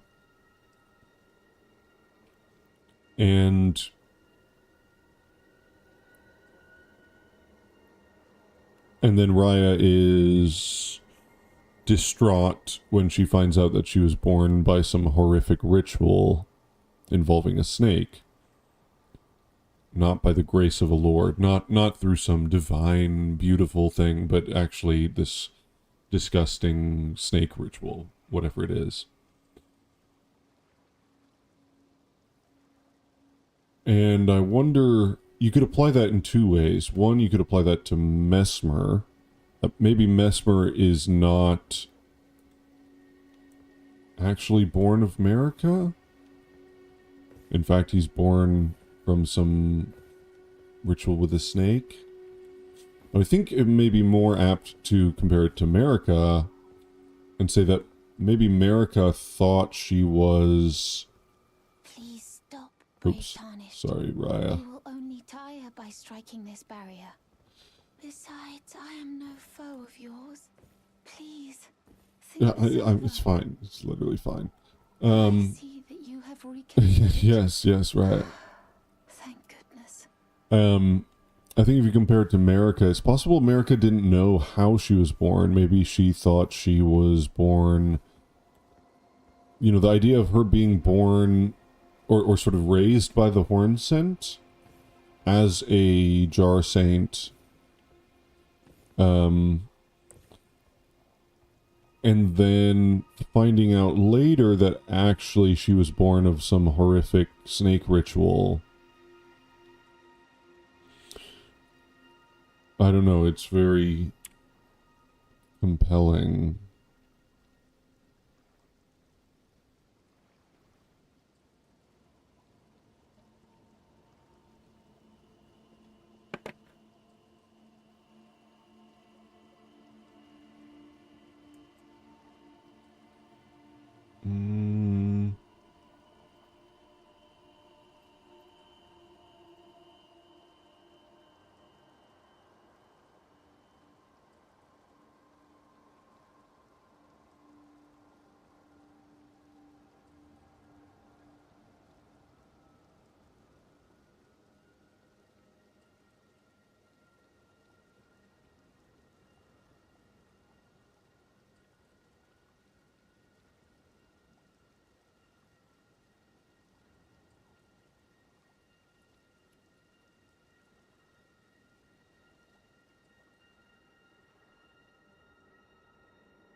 It's not that close.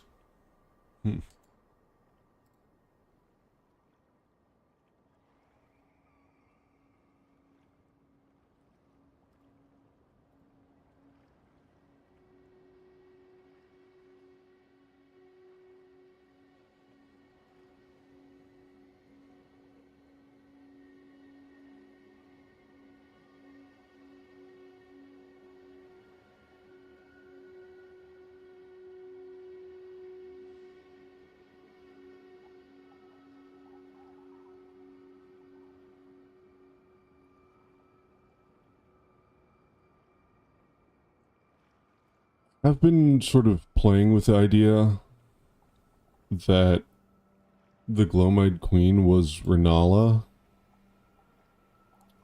It's like pretty crazy.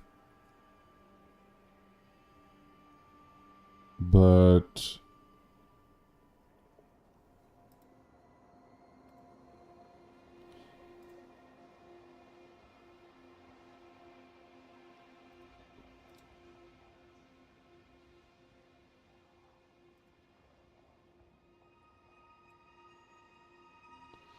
It's not really the same.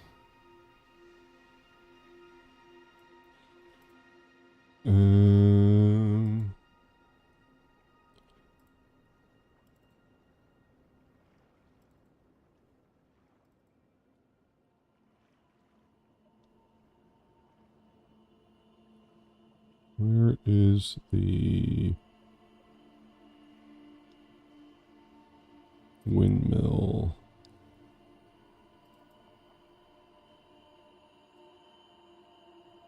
Actually, wait, let's take a look at this first. Oh.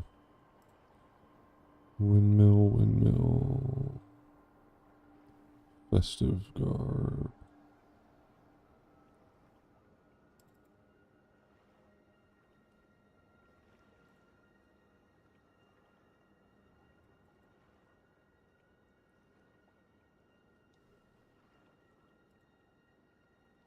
Um...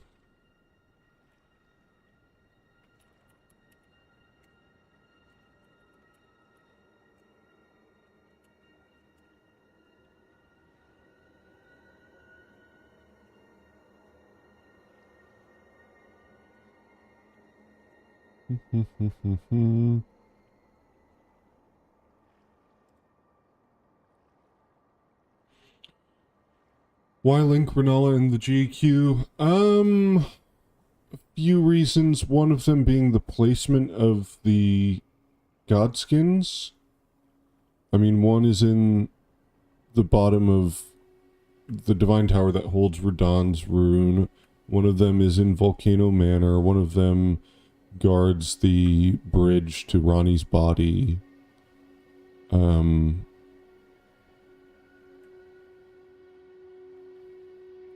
They're all related to the Carrions, you know, the locations.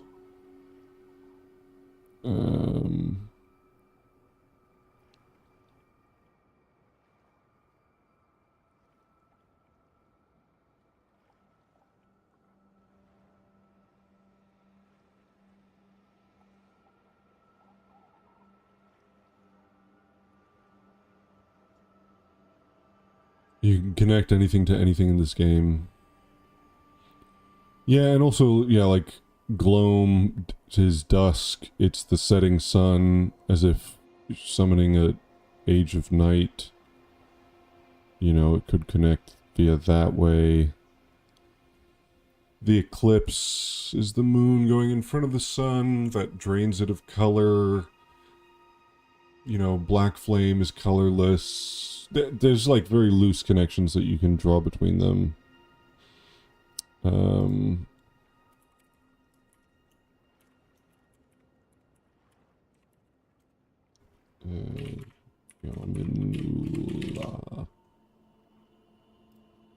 Just wanted to look at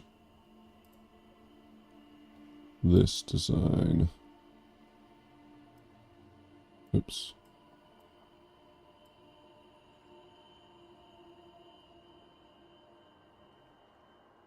No. That isn't really a close match. Just curious.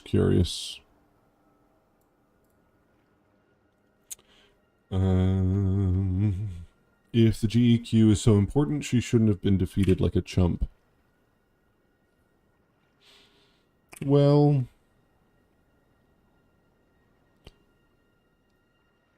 everybody feared Malekith.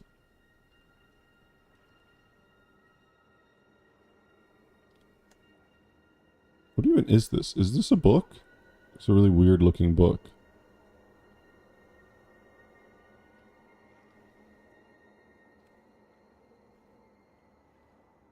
And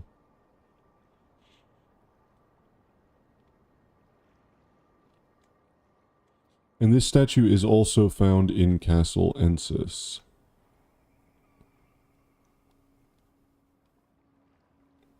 Closed eyes? Interesting.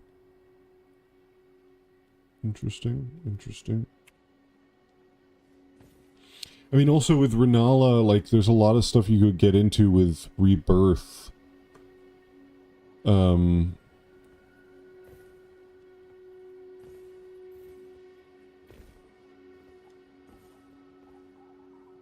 Like, she could have been someone else, in other words. The thug should be resting at ease. Oh yes. That is my missing necklace. Thank you kindly.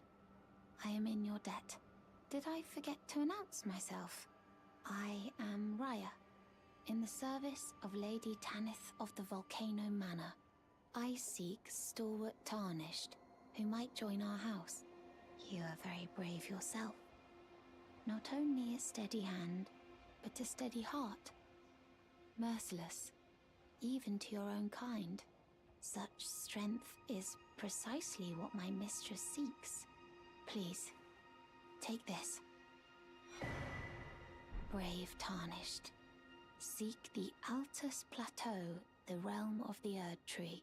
Most Tarnished are doomed to wander the outskirts of the lands between, peering wistfully at the towering Erd Tree. But you are no ordinary Tarnished. And once that is proven, the Volcano Manor will fully extend its invitation to fight amongst a family of champions. Oh, and one more thing. Only for you. This land of Liurnia is connected to the Altus Plateau by the Grand Lift of Dectus, beyond the High Road. But the lift has been defunct for an age, meaning there's no simple means of passage. Instead, you must seek the old ruins in the cliff. At the base of the valley, near the Grand Lift, there's an old tunnel. It was excavated from both ends, linking Liurnia to the Altus Plateau. I have faith in you. A champion through and through. I do hope that we can meet again. Seek the... At the base it was... I have faith in you. Excavated from both ends. That's kind of interesting.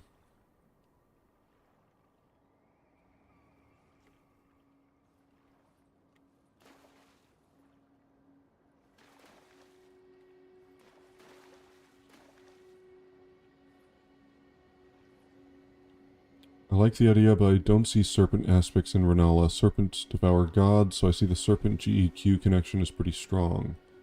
Well, I mean, first of all, let me just preface by saying, like, I don't think the GEQ is Renala. It's just sort of... When I put together my last video prior to the DLC about Melina... in fact, before that, I had been working on something about the GEQ, and I'd kind of gone through all the possible people that she might be if she was a person in the game. You know, with Marika, Melina, Ronnie, Renala, Fia, Radigan, Malekith, like, all sorts of crazy ideas, and just kind of going through them all. And with Renala, I was surprised by, like, just basically trying to figure out how compelling a case you could make for each character. And I was surprised by how much stuff you could use as evidence for it being Renala.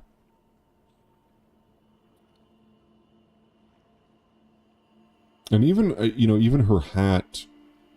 You know, it's ostensibly a cuckoo, but it could be a snake. And as far as snakes, you know, serpents devour gods. Well, Aigle, the great serpent, devours gods, but there's also the winged serpents, which are different, and those keep the base serpent at bay. And you do get winged serpents in Volcano Manor, so... You know, what's going on there? I don't know. For all we know, the GQ had a male half we just don't know about. Yeah. This is a really weird This fog. This is like what Deep-Root Depths looks like in 1.0. This weird like golden fog.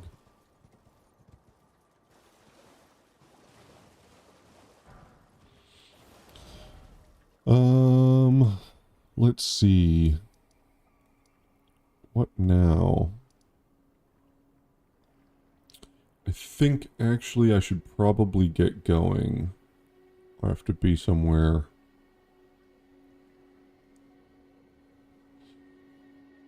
Do you think Marika sealed the abyssal serpent within Mesmer so it wouldn't interfere with her ascension as a god?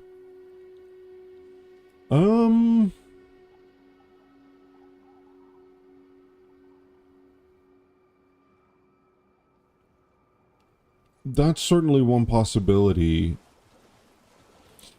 I mean, I think, like, there's a few things I've been thinking about, like, what... Obviously, we're missing so much of the story. There's a lot of different questions we can ask.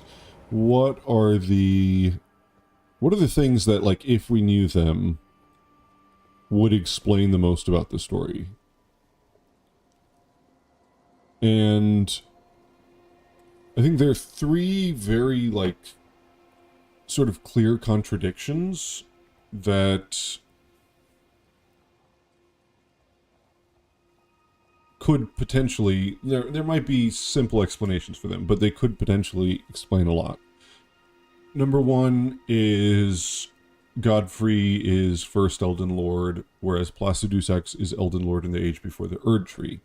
Again, there's a simple explanation, but if it's not the simple explanation, then whatever's going on there is really important and could explain a lot. Also with the contradiction between the two depictions of the fell god, you know, maybe it's just different cultures perceive something in different ways. Maybe it's as simple as that. Even if that were the case, though, I think that might tie into some other things that, like, trying to connect different characters and concepts together.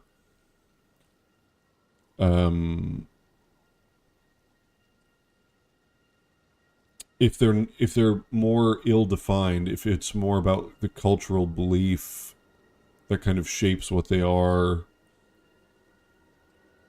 I don't know. Understanding that better would probably be a big help.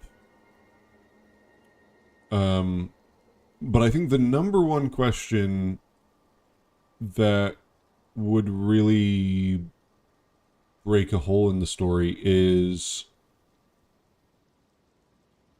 oh yeah, thou art yet to become me, mine other self. That's another contradiction that,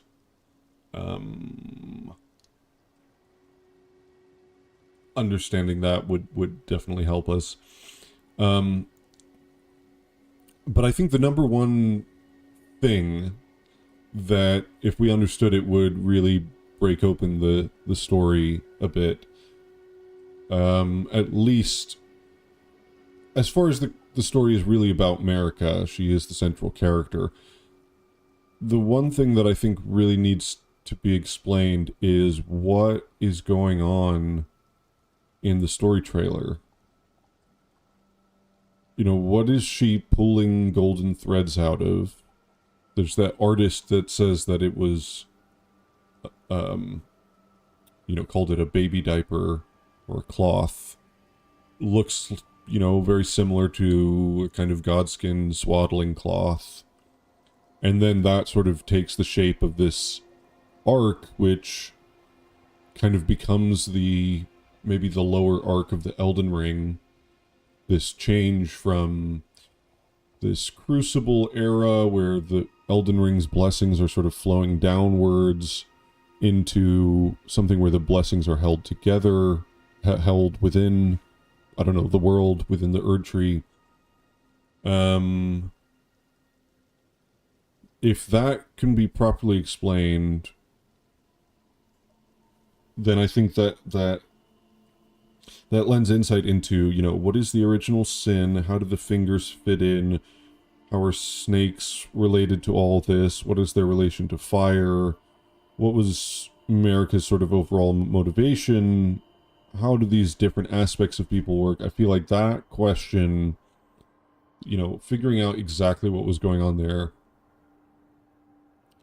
You think the video you linked on Discord a couple of days ago answers that kind of nicely? I don't recall which video that was. I feel like there are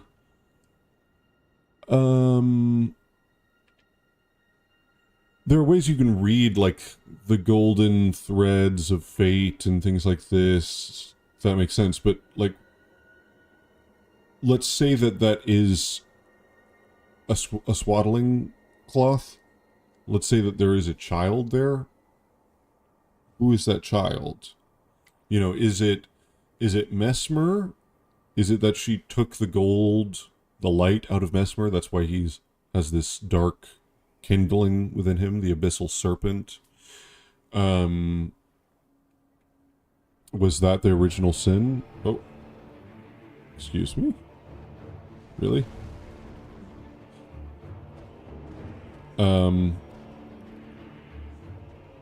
If it is a baby, her hand is massive.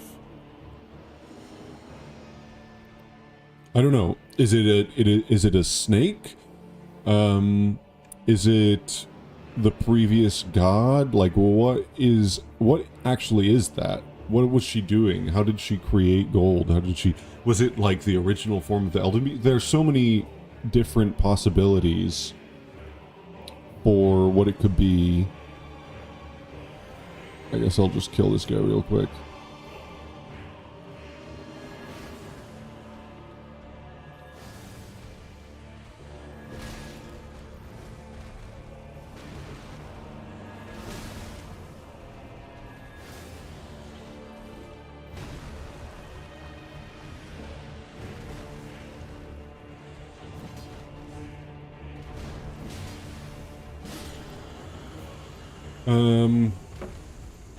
So I think really understanding that would help tie things in together. And also, why is this described in terms of a seduction and betrayal? I feel like really understanding that is key.